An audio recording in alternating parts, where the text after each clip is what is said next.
ಭಾರತ ಅತ್ಯಂತ ಪ್ರಾಚೀನ ರಾಷ್ಟ್ರ. ನಮ್ಮ ಸಂಸ್ಕೃತಿ ತನ್ನ ಔನ್ನತ್ಯದ ತುದಿ ಮುಟ್ಟಿದಾಗ ಪಶ್ಚಿಮದ ಜನರಿನ್ನು ಕಾಡುಗಳಲ್ಲಿದ್ದರು ಎನ್ನುತ್ತಾರೆ ಸ್ವಾಮಿ ವಿವೇಕಾನಂದರು. ಇತಿಹಾಸವನ್ನು ಗೆದ್ದವರ ಕಥನ ಅಂತಾರೆ. ಆದರೆ ನಾವು ಸ್ವಾತಂತ್ರ್ಯ ಪಡೆದ ಮೇಲೂ ನಮ್ಮ ಕಥೆಯನ್ನು ಬರೆದುಕೊಳ್ಳಲಿಲ್ಲ. ಅವರಿವರು ಬರೆದದ್ದನ್ನೇ ನಮ್ಮ ಕಥೆಯಾಗಿ ಹೇಳಿಕೊಂಡೆವು, ಅವಮಾನದಿಂದ ಕುಗ್ಗಿದೆವು. ಆದರೆ ಹೇಗಿತ್ತು ಸನಾತನ ಭಾರತ? ಅದರ ಕೇಂದ್ರ ಯಾವುದು? ಯಾರು ಅದನ್ನು ಬದಲಾಯಿಸಲು ಯತ್ನಿಸಿದರು? ನಮ್ಮಲ್ಲಿ ಆ ಪ್ರಯತ್ನಕ್ಕೆ ಎದೆ ನೀಡಿ ತಡೆಯೊಡ್ಡಿದವರು ಯಾರು? ಇಂದಿನವರೆಗೂ ಈ ರಾಷ್ಟ್ರ ಉಳಿದಿರುವುದು ಹೇಗೆ? ಹೀಗೆ ಅನೇಕ ಪ್ರಶ್ನೆಗಳು ಎದ್ದೆದ್ದು ಕುಣಿಯುತ್ತಿವೆ. ಇತಿಹಾಸದ ಗರ್ಭದಲ್ಲಿ ಅದಕ್ಕೆ ಉತ್ತರ ಹುಡುಕಬೇಕು. ಆದರೆ ಅನೇಕರು ಇತಿಹಾಸವನ್ನೇಕೆ ಕೆದಕುವಿರಿ ಅಂತಾರೆ. ಇದು ಮಾಹಿತಿ ಯುಗ. ಹೆಚ್ಚು ಹೆಚ್ಚು ಡಾಟಾ ಸಿಕ್ಕಿ ಅದನ್ನು ವಿಶ್ಲೇಷಣೆಗೆ ಒಳಪಡಿಸಿದರೆ ಮಾತ್ರ ನಮ್ಮ ಮುಂದಿನ ಹಾದಿ ನಿಚ್ಚಳವಾದೀತು. ಅದಕ್ಕೆಂದೇ ಈ ಪ್ರದರ್ಶನ. ಇಲ್ಲಿ ಕಥನಕಾರನಿದ್ದಾನೆ, ಪಾತ್ರಗಳು ಕಣ್ಮುಂದೆ ಬರುತ್ತವೆ, ನರ್ತನಕಾರರು ಮುದ ನೀಡುತ್ತಾರೆ ಮತ್ತು ಅತ್ಯಾಧುನಿಕ AI ವಿಡಿಯೋ ಕೂಡ ಬಳಕೆಯಾಗುತ್ತಿದೆ. ಒಟ್ಟಿನಲ್ಲಿ ಮುಂದಿನ 80 ನಿಮಿಷಗಳಲ್ಲಿ 10,000 ವರ್ಷಗಳ ಕಥನವನ್ನು ನಿಮ್ಮೆದುರಿಗೆ ಯುವ ಬ್ರಿಗೇಡ್ ಮತ್ತು ಸೋದರಿ ನಿವೇದಿತಾ ಪ್ರತಿಷ್ಠಾನ ತೆರೆದಿಡಲಿದೆ. ಮಡಿಲಿಗೆ ಹಾಕಿಕೊಳ್ಳಿ.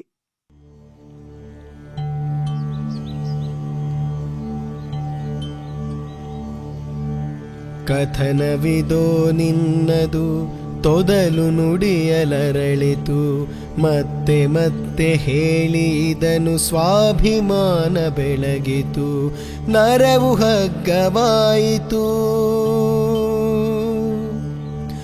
ನಿನ್ನ ನರಿವ ಬುದ್ಧಿ ಕೊಟ್ಟು ಅರಿಯ ತರಿವ ಶಕ್ತಿ ಕೊಟ್ಟು ಹರಸುತ್ತಾಯೆ ನಿನ್ನ ಸುತರ ಎಡವದಂತೆ ಕೈಯ ಹಿಡಿದು ತಪ್ಪದಂತೆ ಮತಿಯ ಕಡೆದು ಹರಸುತ್ತಾಯೆ ಎಮ್ಮನು. ತರುಣ ತರುಣಿ ಪಡೆಯನು, ತರುಣ ತರುಣಿ ಪಡೆಯನು.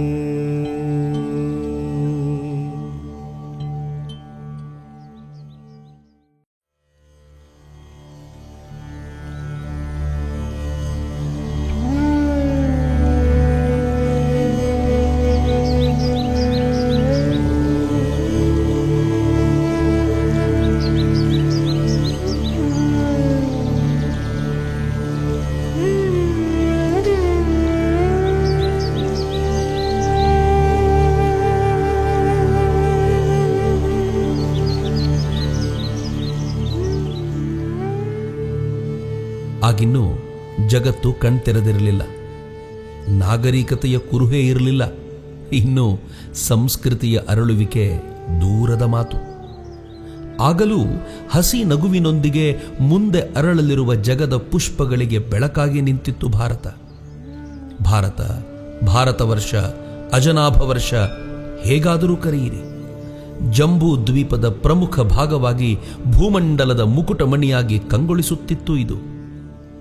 ಮನುವಿನ ಮಗ ಪ್ರಿಯವ್ರತ ಸುಮೇರುವಿನ ಸುತ್ತಲೂ ಗೈದ 7 ಪ್ರದಕ್ಷಿಣೆಗಳಿಂದ ಉಂಟಾದ ಗೆರೆಗಳೇ 7 ಸಮುದ್ರಕ್ಕೆ, 7 ಖಂಡಕ್ಕೆ ಕಾರಣವಾದವು. ಒಂದರ ಒಡೆತನ ಪ್ರಿಯವ್ರತನ ಮಗ ಅಗ್ನಿಧ್ರನದು. ಅವನ ಮಗ ನಾಭಿ ತನ್ನ ಜನಮೆಚ್ಚುಗೆಯ ರಾಜತ್ವದಿಂದಲೇ ಈ ಭೂಭಾಗಕ್ಕೆ ಅಜನಾಭ ವರ್ಷವೆಂಬ ಹೆಸರುಳಿಸಿದ. ಋಷಭ ನಾಭಿಯ ಮಗ, ಶಕ್ತ, ಬಲಿಷ್ಠ, ಮೃದು ಹೃದಯಿ. ಅವನಂಥವನ ಸಂತಾನ ಭರತನೇ ಅಲ್ಲದೆ ಮತ್ತಾರು ಹೇಳಿ. ಅವನಾಳಿದ ಭೂಭಾಗವಿದು ಭಾರತ ಎನಿಸಿತು. ಹೇಯ್, ಯಾರದು? ಯಾರಲ್ಲಿ ನನ್ನ ಮಾತನ್ನು ಕದ್ದು ಕೇಳ್ತಾ ಇರೋದು? ಎದುರಿಗೆ ಬಾ. ಇದು ಭಾರತದ ಕಥನ, ಅಖಂಡ ಭಾರತದ ಅಖಂಡ ಕಥನ. ಇದನ್ನು ಕದ್ದು ಹೇಳಲೂಬಾರದು, ಕದ್ದು ಕೇಳಲೂಬಾರದು. ಹೆದರಬೇಡ, ಬಾ ಮುಂದೆ. ಹೆದರಿಕೆ? ಯಾರಿಗೆ? ನನಗೆ? ನೀನು ಕಥನವನ್ನು ಹೇಳುತ್ತೀಯಾ ಅಷ್ಟೇ. ನೀನು ಸೂತ್ರಧಾರನೆಂದು ಜನ ಅಂದುಕೊಳ್ಳುತ್ತಾರೆ. ಆದರೆ ನಿಜವಾದ ಸೂತ್ರಧಾರ ನಾನೇ. ನೀವೆಲ್ಲ ನನ್ನ ಆಟದ ಬೊಂಬೆಗಳು. ನಾನು ಕದ್ದು ಮುಚ್ಚಿ ಇರುವುದಿಲ್ಲ. ನನ್ನ ಇರವನ್ನು ಗುರುತಿಸುವವರು ಕಡಿಮೆ ಅಷ್ಟೇ. ನೀನು ಕಥನವನ್ನು ಆರಂಭಿಸಿದ್ದು ಮನುವಿನಿಂದ ಅಲ್ಲವೇ? ಆಗಲೂ ನಾನಿದ್ದೆ, ಈಗಲೂ ಇದ್ದೇನೆ. ನೀನು ತುಂಡಾಗಬಹುದು, ಚೂರಾಗಬಹುದು, ದೊಡ್ಡದಾಗಬಹುದು, ಚಿಕ್ಕದ್ದೂ ಆಗಬಹುದು. ನಾನು ಮಾತ್ರ ಸದಾ ಹೀಗೆಯೇ ಇರುತ್ತೇನೆ. ಬದಲಾಗಿದ್ದೇನೆ ಎಂಬ ದೋಷ ನೀನು ನನ್ನ ಮೇಲೆ ಹೊರಿಸಿದರೂ ನಾನು ಮಾತ್ರ ಸದಾ ಒಂದೇ ರೀತಿ ಬದಲಾಗದೇ ಇದ್ದೇನೆ. ಇದೇನಿದು? ಎಲ್ಲವೂ ಒಗಟೊಗಟಾಗಿಯೇ ಇದೆಯಲ್ಲ. ಅಂದೂ ಇದ್ದೆ, ಇಂದೂ ಇರುವೆ, ಮುಂದೆಯೂ ಕೂಡ. ಬದಲಾಗಿಲ್ಲ, ಆದರೆ ಬದಲಾವಣೆಯ ಆರೋಪ ಹೊತ್ತಿರುವೆ. ಓಹೋ, ಕಾಲ ಸರಿ ಹೋಯ್ತು. ನಾನು ದೇಶ, ನೀನು ಕಾಲ. ಇಬ್ಬರೂ ಸೇರಿ ಸಮಗ್ರ ಚಿತ್ರ ಕಟ್ಟಿಕೊಡೋಣ. ನೋಡುಗರಿಗೆ ಚಿರಕಾಲ ನೆನಪಲ್ಲಿರುವ ಚಿತ್ರಣ. ಏನಂತೀರಿ ಮಹಾಶಯರೇ? ಸರಿ ದೊರೆಗಳೇ, ಮತ್ತೇಕೆ ತಡ? ಜನ ಬೇಸರಗೊಂಡು ಕಾಲದತ್ತ ಗಮನ ಹರಿಸುವ ಮೊದಲು ರೋಚಕವಾದ ದೇಶದ ಕಥನ ಆರಂಭಿಸಿಯೇ ಬಿಡೋಣ. ಕಥನದ ಆರಂಭ ನಿನ್ನಿಂದಲೇ ಆಗಬೇಕಲ್ಲವೇ? ಸರಿ ಸರಿ, ಎಲ್ಲದರ ಆರಂಭವೂ ನಾನೇ, ಅಂತ್ಯವೂ ನಾನೇ. ಆದರೆ ನೀನು ಆರಂಭಿಸಿದ ಈ ಕಥೆಯ ಮೊದಲ ಬಿಂದು ಇಂದಿಗೆ 10,000 ವರ್ಷಗಳ ಹಿಂದಿನದು.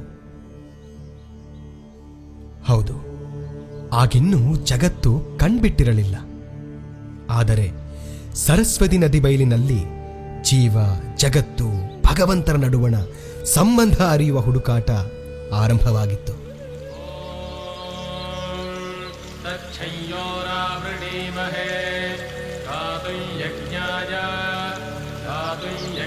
ಗುರುವರ್ಯ, ಕಣ್ಣು ನೋಡುವುದು ಎನ್ನುತ್ತಾರೆ ಎಲ್ಲ. ಆದರೆ ಅಂಧನ ಕಣ್ಣು ನೋಡುವುದಿಲ್ಲವೇಕೆ? ಕೇಳುವುದು ಕಿವಿ ಎನ್ನುವರಾದರೂ ಕಿವುಡನ ಕಿವಿ ಏಕೆ ಕೇಳದ್ದು? ಮನಸ್ಸಿನ ಮೇಲೆ ನನ್ನ ಹಿಡಿತವಿದೆ ಎಂದುಕೊಂಡಿದ್ದೇವೆ ನಿಜ. ಆದರೆ ಈ ಮನಸ್ಸು ಯಾರ ಆದೇಶಕ್ಕೆ ಒಳಗಾಗಿ ಅಲೆದಾಡುತ್ತಿದೆ? ಕೇಳುವುದು ಕಿವಿಯಲ್ಲ, ನೋಡುವುದು ಕಣ್ಣೂ ಅಲ್ಲ. ಯಾರು ಮನಸ್ಸಿನ ಚಾಂಚಲ್ಯಕ್ಕೆ ಕಾರಣನಾಗಿರುವನೋ ಅವನೇ ಇವೆಲ್ಲವನ್ನೂ ನೋಡುತ್ತಿದ್ದಾನೆ. ನಿನ್ನೊಳಗೆ ಕೂತು ನಿನಗೇ ಅರಿವಾಗದಂತೆ.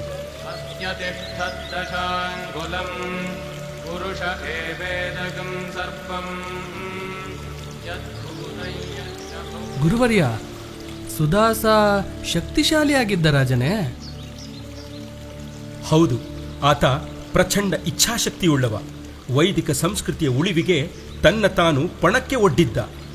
ಪುರುಗಳ ನೇತೃತ್ವದಲ್ಲಿ ದೃಹ್ಯು, ಅಣುಗಳೇ ಮೊದಲಾದ 10 ರಾಜರು ಒಟ್ಟಾಗಿ ಆಕ್ರಮಣ ಮಾಡಿದಾಗ ಅವರನ್ನು ಸೋಲಿಸಿ ಓಡಿಸಿದ. ಇದರಿಂದ ವೈದಿಕ ಸಂಸ್ಕೃತಿಗೆ ಅನುಕೂಲವಾಯಿತೆ ಗುರುವರ್ಯ? ವೇದ ಸಂಸ್ಕೃತಿ ತನ್ನ ಸತ್ವದಿಂದಲೇ ಹಬ್ಬುತ್ತಾ ಹೋಗುವಂಥದ್ದು. ಅದು ಹೂವಿನ ಗಂಧದಂತೆ ಮೆದುವಾಗಿ ಬೀಸುವ ತಂಗಾಳಿಯೊಂದಿಗೂ ಎಲ್ಲೆಡೆ ಪಸರಿಸುತ್ತದೆ.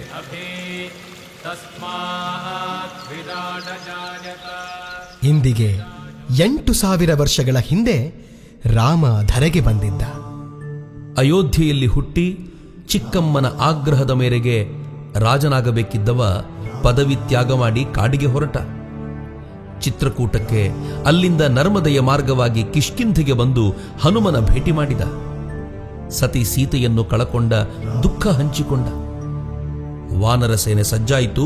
ಪ್ರಭು ಶ್ರೀರಾಮನ ಕಾರ್ಯಕ್ಕೆ ಉದ್ಯುಕ್ತವಾಯಿತು. ಲಂಕೆಗೆ ಸೇತುವೆಯಾಯಿತು, ರಾವಣನ ವಧೆಯೂ ಆಯಿತು. ರಾವಣ ಸಾಮಾನ್ಯದವನಲ್ಲ, ಸುರರನ್ನೇ ಯುದ್ಧದಲ್ಲಿ ಸೋಲಿಸಿದ್ದ. ಶಿವನನ್ನೂ ತಪಸ್ಸಿನಿಂದ ಗೆದ್ದು ಆತ್ಮಲಿಂಗ ಸಂಪಾದಿಸಿದ್ದ. ಅವನ ಲಂಕೆ ಸ್ವರ್ಣಮಯಿಯಾಗಿತ್ತು, ಸಂಪತ್ತು ಕೊಳೆಯುತ್ತಿತ್ತು. ಪರಸ್ತ್ರೀ ವ್ಯಾಮೋಹಕ್ಕೆ ಬಲಿಯಾದ. ಕಾಲ ಕೂಡಿ ಬಂತು, ಹತನಾದ.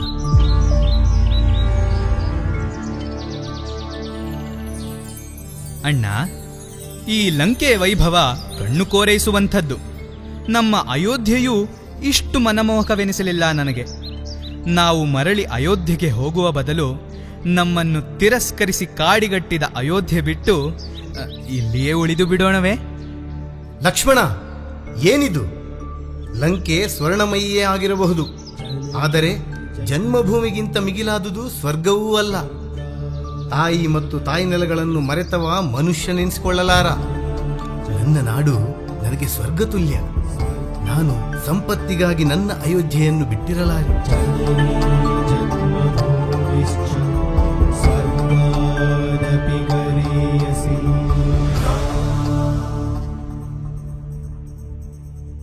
5,000 ವರ್ಷಗಳ ಹಿಂದೆ ಪಾಂಡವರ ಪಾಳಯದಲ್ಲಿ ಛೇದಿ, ಕಾಶಿ, ಕರುಷ, ಪಾಂಚಾಲ, ಯಾದವ, ವೃಷ್ಣಿಗಳಿದ್ದರು. ಕೌರವರ ಪಾಳಯದಲ್ಲಿ ಬಾಹ್ಲಿಕ, ಸಿಂಧು, ಗಾಂಧಾರ, ಶಕ, ಕಿರಾತ, ಶಿಬಿ, ತ್ರಿಗರ್ತ, ಕೋಸಲ, ವಸಾತಿ ಭೂಪಾಲರಿದ್ದರು. ಅದು ಮಹಾಯುದ್ಧ, ವಿಶ್ವಯುದ್ಧ, 18 ಅಕ್ಷೋಹಿಣಿ ಸೈನ್ಯಗಳ ನಡುವಣ ಯುದ್ಧ, ಸರ್ವನಾಶದ ಮುನ್ನುಡಿ.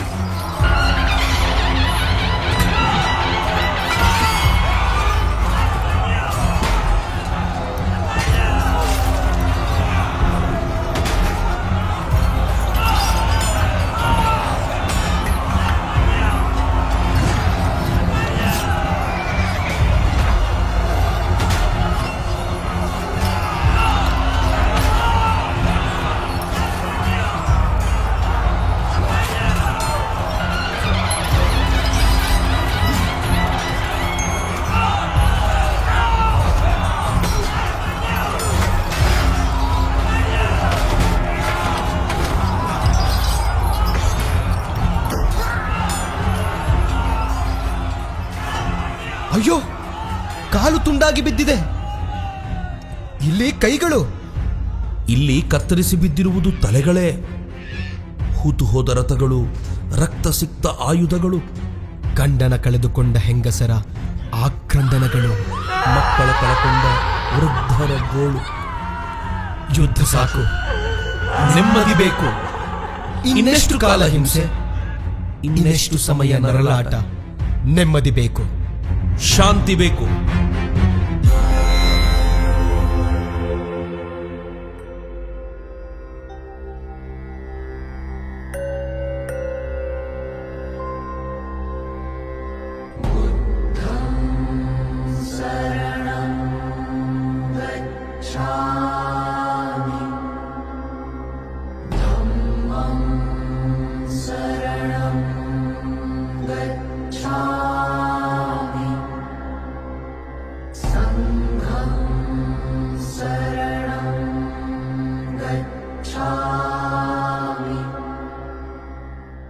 ಭೂತಕಾಲ ಭವಿಷ್ಯತ್ಕಾಲಗಳಲ್ಲಿ ಮೈಮರೆತು ಕೂರಬೇಡ. ವರ್ತಮಾನಕ್ಕೆ ಗಮನ ಕೊಡು. ಅಲ್ಲಿಯೇ ಹೆಚ್ಚು ತೃಪ್ತಿಯೂ ಇದೆ, ಆನಂದವೂ ಇದೆ. ಇಷ್ಟಕ್ಕೂ ತೃಪ್ತಿ, ಶಾಂತಿ, ನೆಮ್ಮದಿ ಹೊರಗೆಲ್ಲೋ ಇಲ್ಲ. ಅದರ ಹುಡುಕಾಟ ಒಳಗೇ ನಡೆಯಬೇಕಿದೆ. ಆಸೆ ಬಯಕೆಗಳೇ ಈ ಹುಡುಕಾಟಕ್ಕೆ ಅಡ್ಡಿ. ಅದೇ ಎಲ್ಲ ದುಃಖಕ್ಕೂ ಮೂಲ. ಆಸೆ ಹತೋಟಿಯಲ್ಲಿರಿಸಿಕೊಂಡು ಮನಸ್ಸನ್ನು ಗೆದ್ದರೆ ಶಾಂತಿ ಎಂಬುದು ನಿನ್ನ ಮನೆಯ ದಾಸ.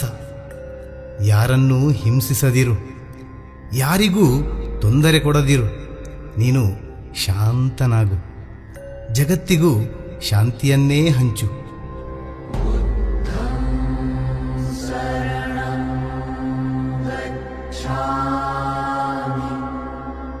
ನಮ್ಮದ್ದು ಲಿಚ್ಛವಿ ಗಣರಾಜ್ಯ.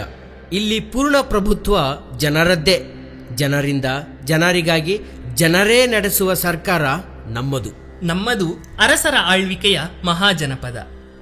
ಭರತ ಖಂಡದುದ್ದಕ್ಕೂ ನಾವು 16 ಭಾಗಗಳಾಗಿ ಹಬ್ಬಿದ್ದೇವೆ. ಕಾಶಿ, ಕೋಸಲ, ಅಂಗ, ಮಗಧ, ವಜ್ಜಿ, ಮಲ್ಲ, ಛೇದಿ, ವತ್ಸ, ಪಾಂಚಾಲ, ಮತ್ಸ್ಯ, ಶೂರಸೇನ, ಅಶ್ವಕ, ಅವಂತಿ, ಗಾಂಧಾರ, ಕಾಂಬೋಜ ಮತ್ತು ಕುರು. ನಾವೆಲ್ಲರೂ ಬೇರೆ ಬೇರೆ ಕುಲಕ್ಕೆ ಸೇರಿದ್ದರೂ ಸಂಸ್ಕೃತಿಯ ದೃಷ್ಟಿಯಿಂದ ಒಂದೇ ಸೂತ್ರದಡಿ ಬಂಧಿಸಲ್ಪಟ್ಟವರು. ಒಬ್ಬರಿಗೊಬ್ಬರು ಪೂರಕವಾಗಿ ಹೊಂದಾಣಿಕೆಯಿಂದ ಬದುಕಿದ್ದೇವೆ. ಬುದ್ಧನ ಮಾತುಗಳು ನಮಗೆ ದಿವ್ಯ ಮದ್ದು. ನಮ್ಮಲ್ಲಿ ತರುಣ ತರುಣಿಯರು, ಹಿರಿಯರು ಪ್ರತಿಯೊಬ್ಬರೂ ಅವನ ಅನುಸರಿಸಲು ಹಾತೊರೆಯುತ್ತಾರೆ.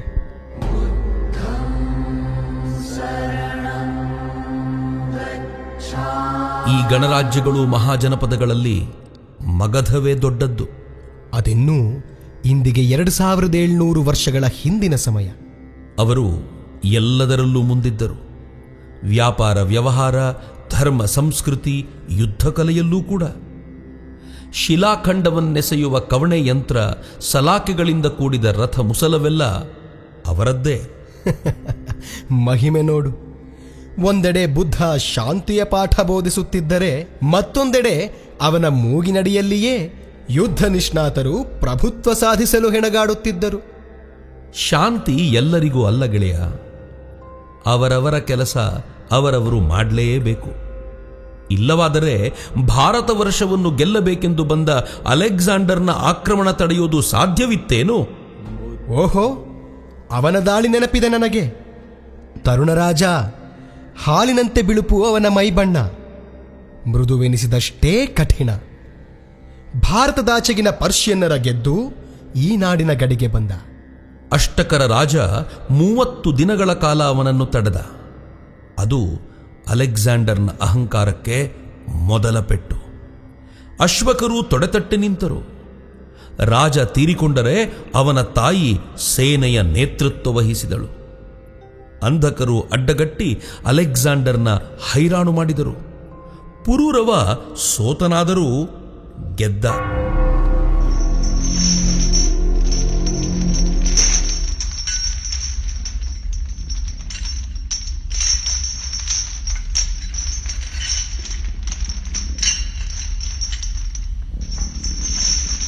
ಪೋರಸ್, ನೀನೀಗ ನನ್ನ ಬಂಧಿ.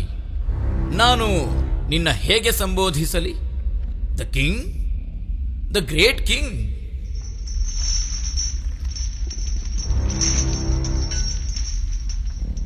ಒಬ್ಬ ರಾಜ ಮತ್ತೊಬ್ಬ ಸಮಾನ ರಾಜನನ್ನು ಹೇಗೆ ಸಂಬೋಧಿಸಿ ಗೌರವಿಸುವನೋ ಹಾಗೆ.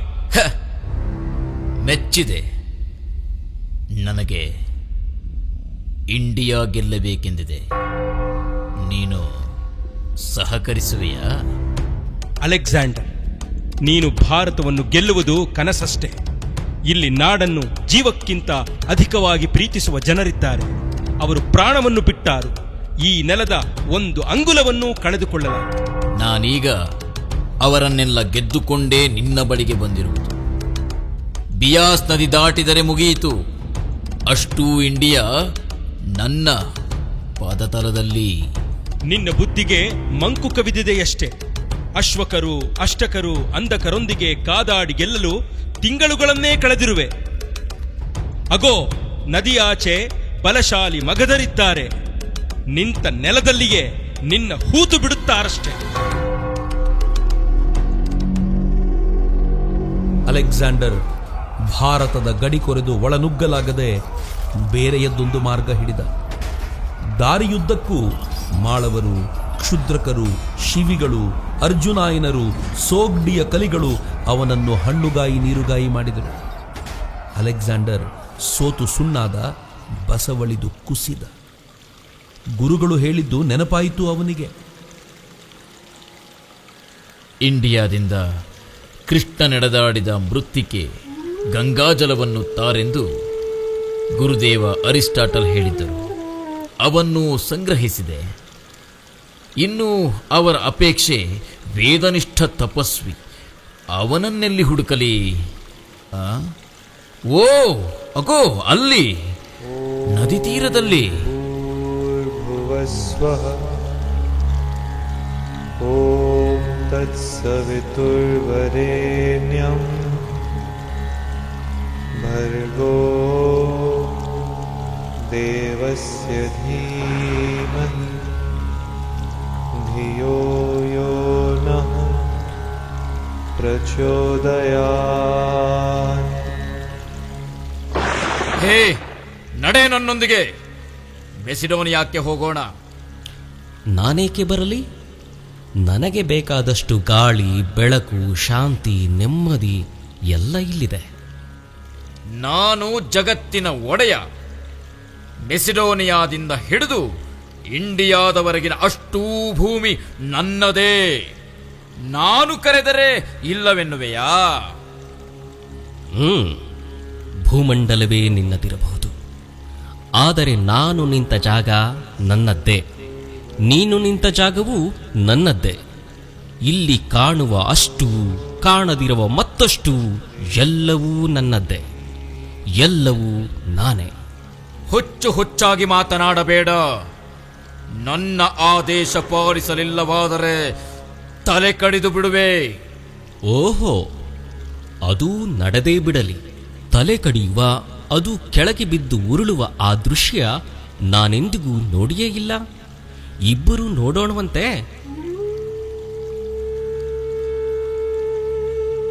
ನಿನ್ನ ಮಾತು ಒಗಟೊಗಟಾಗಿದೆ. ನೀನು ನನ್ನೊಂದಿಗೆ ಬಂದರೆ ಅಪಾರ ಸಂಪತ್ತು ನೀಡುವೆ. ನಿನ್ನ ತೂಕದಷ್ಟೇ ಚಿನ್ನದೊಂದಿಗೆ ನಿನ್ನ ತೂಗುವೆ. ಹೇ ರಾಜನ್, ಮರಳುಗಾಡಿನಲ್ಲಿ ದಾರಿ ಕಳೆದುಕೊಂಡು ಅಲೆಯುತ್ತಿರುವ ನೀನು ನೀರಿಲ್ಲದೆ ಪ್ರಾಣೋತ್ಕ್ರಮಣದ ಸನಿಹದಲ್ಲಿರುವಾಗ ಒಂದು ಲೋಟ ನೀರು ಕೊಟ್ಟವನಿಗೆ ಏನು ಕೊಡುವೆ? ಅರ್ಧ ಸಾಮ್ರಾಜ್ಯ. ಆತ ನೀರು ಕೊಡಲು ನಿರಾಕರಿಸಿದರೆ? ಪೂರ್ತಿ ಸಾಮ್ರಾಜ್ಯ. ಪ್ರಾಣ ಉಳಿದರೆ ಸಾಮ್ರಾಜ್ಯ ಮತ್ತೆ ಗಳಿಸಿಯೇನು? ಶಭಾಷ್, ಮೆಚ್ಚಿದೆ ಸಾಮ್ರಾಟ. ಒಂದು ಲೋಟ ನೀರಿಗಾಗಿ ಸಾಮ್ರಾಜ್ಯವನ್ನೇ ಕೊಡುವೆನೆಂದೆಯಲ್ಲ. ನನ್ನ ಪಕ್ಕದಲ್ಲಿ ನದಿಯೇ ಹರಿಯುತ್ತಿದೆ. ನಿನ್ನ ಎಷ್ಟು ಸಾಮ್ರಾಜ್ಯಕ್ಕೆ ಸರಿದೂಗಬಲ್ಲದು ಇದು ಗೊತ್ತೇನು?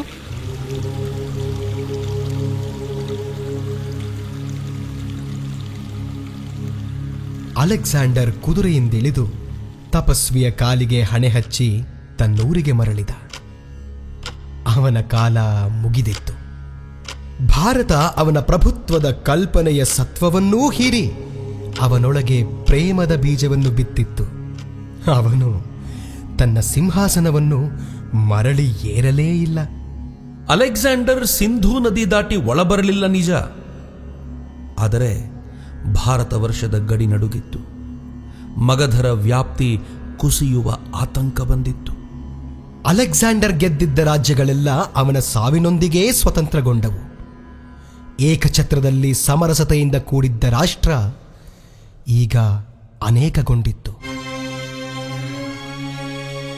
ನಾನು ನಿಲ್ಲದೇ ಓಡುತ್ತಿದ್ದೆ. ಇಂದಿಗೆ ಸುಮಾರು 2,2500 ವರ್ಷಗಳ ಹಿಂದೆ ತಕ್ಷಶಿಲೆಯ ವಿಶ್ವವಿದ್ಯಾಲಯದ ಆಚಾರ್ಯನೊಬ್ಬ ನಂದರ ಕಿತ್ತೆಸೆದು ಮತ್ತೆ ಅಖಂಡ ಭಾರತ ನಿರ್ಮಿಸುವ ಕನಸು ಕಟ್ಟಿದ. ಆಚಾರ್ಯ ಚಾಣಕ್ಯ.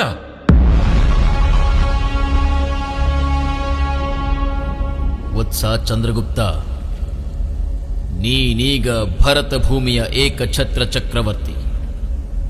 ನೀನು ವೀರ, ಅಪ್ರತಿಮ, ಸಾಹಸಿ. ಹಾಗೆಂದೇ ನಂದಕುಲ ವಿನಾಶಕ್ಕೆ ನಿನ್ನನ್ನೇ ಆರಿಸಿಕೊಂಡೆ. ಇನ್ನೀಗ ನಿನಗೆ ಈ ಆರ್ಯಭೂಮಿ ರಕ್ಷಣೆ ಮತ್ತು ಉನ್ನತಿಗೇರಿಸುವ ಹೊಣೆ.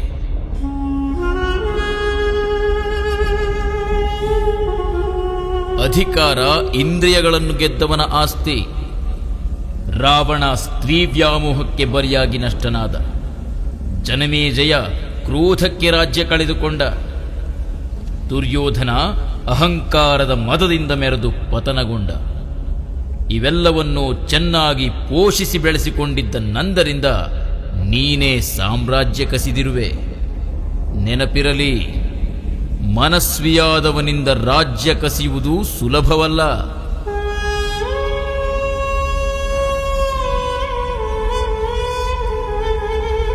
ಚಂದ್ರಗುಪ್ತ, ಆಲಸ್ಯಕ್ಕೆ ನಿನ್ನಲ್ಲಿ ಸ್ಥಾನ ನೀಡಬೇಡ. ರಾಜ ಉದ್ಯಮಶೀಲನಾದರಷ್ಟೇ ಉಳಿದವರೂ ಕಾರ್ಯನಿರತರಾಗುತ್ತಾರೆ. ಜನರಿಗೆ ಉಚಿತ ಕೊಡುಗೆಗಳನ್ನು ಕೊಟ್ಟು ಸೋಮಾರಿಗಳಾಗಿಸಬೇಡ. ಅವರಿಗೆ ದುಡಿಯುವುದ ಕಲಿಸು. ಪ್ರಜೆಗಳ ಹಿತಕ್ಕಾಗಿ ನೀನೂ ಕೂಡ ಹಗಲು ರಾತ್ರಿ ಒಂದು ಮಾಡಿ ದುಡಿ.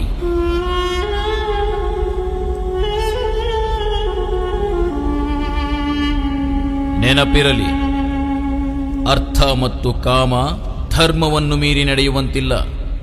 ರಾಜ ಸಮಾನ ರೂಪದಲ್ಲಿ ಅವುಗಳ ಪಾಲನೆ ಮಾಡಿದರೆ ರಾಜ್ಯ ಸುಭಿಕ್ಷವಾಗಿ ನೈತಿಕ ಚೌಕಟ್ಟಿನಲ್ಲಿ ನಳನಳಿಸುತ್ತಿರುತ್ತದೆ. ನೀನು ಕಠೋರ ನಿಯಂತ್ರಣದಲ್ಲಿದ್ದರೆ ಮಾತ್ರ ಜನ ಅದನ್ನು ಅನುಸರಿಸುತ್ತಾರೆ.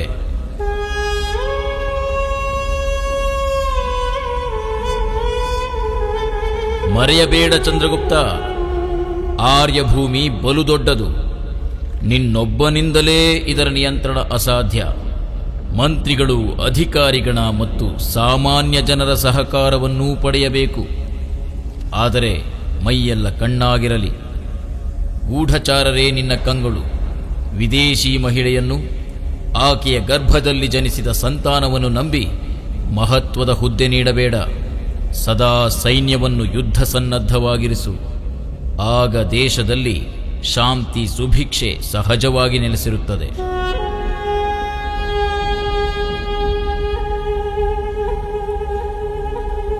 ವತ್ಸ, ನೀನು ಜಯಶಾಲಿಯಾಗು. ಭರತವರ್ಷ ತಾನು ಭೂಮಂಡಲದ ಮೇಲೆ ಉಸಿರಾಡುತ್ತಿರುವವರೆಗೆ ನಿನ್ನ ಕೀರ್ತಿ ನೆಲೆಸಿರುವುದು. ನಿನಗೆ ಶುಭವಾಗಲಿ, ಗೆಲುವಾಗಲಿ.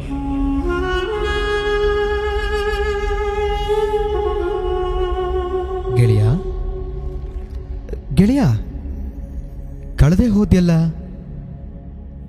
ಚಾಣಕ್ಯನ ಮಾತು ಕೇಳುತ್ತಾ ಕೇಳುತ್ತಾ ಒಂದು ಕ್ಷಣ ನಾನು ಚಂದ್ರಗುಪ್ತನಾಗಿ ಬಿಟ್ಟಿದ್ದೆ. ಚಂದ್ರಗುಪ್ತ ಭಾರತವನ್ನು ಒಂದುಗೂಡಿಸಿದ. ಸಂಪರ್ಕ ಕಳೆದುಕೊಂಡಿದ್ದ ಗಾಂಧಾರ, ಅಶ್ಮಕರ, ಅಶ್ವಕರ ನಾಡುಗಳನ್ನು ಮತ್ತೆ ಜೋಡಿಸಿದ. ಪಂಚನದ ಮತ್ತು ಸಿಂಧೂ ಪ್ರದೇಶಗಳನ್ನು ಕೂಡಿಸಿದ. 60,000 ಸೈನಿಕರ ಸ್ಥಾಯಿ ಪಡೆ ಕಟ್ಟಿದ. ಅವನು ಧರ್ಮನಿಷ್ಠನಾಗಿ ಆಡಳಿತ ನಡೆಸಿದ. ಕೊನೆಗೊಮ್ಮೆ ಎಲ್ಲವನ್ನೂ ತ್ಯಾಗ ಮಾಡಿ ಶ್ರವಣಬೆಳಗೊಳಕ್ಕೆ ಬಂದು ತಪೋನಿರತನಾದ. ರಾಜರ ಅಂತ್ಯಕಾಲ ಚೆನ್ನಾಗಿರುವುದಿಲ್ಲ ಅಂತಾರೆ. ಚಂದ್ರಗುಪ್ತ ಶಾಂತಿ ನೆಮ್ಮದಿಯಿಂದ ಕಳೆದ. ಜೈನ ಧರ್ಮ ಅವನನ್ನು ಪೂರ್ಣವಾಗಿ ಆವರಿಸಿಕೊಂಡಿತು.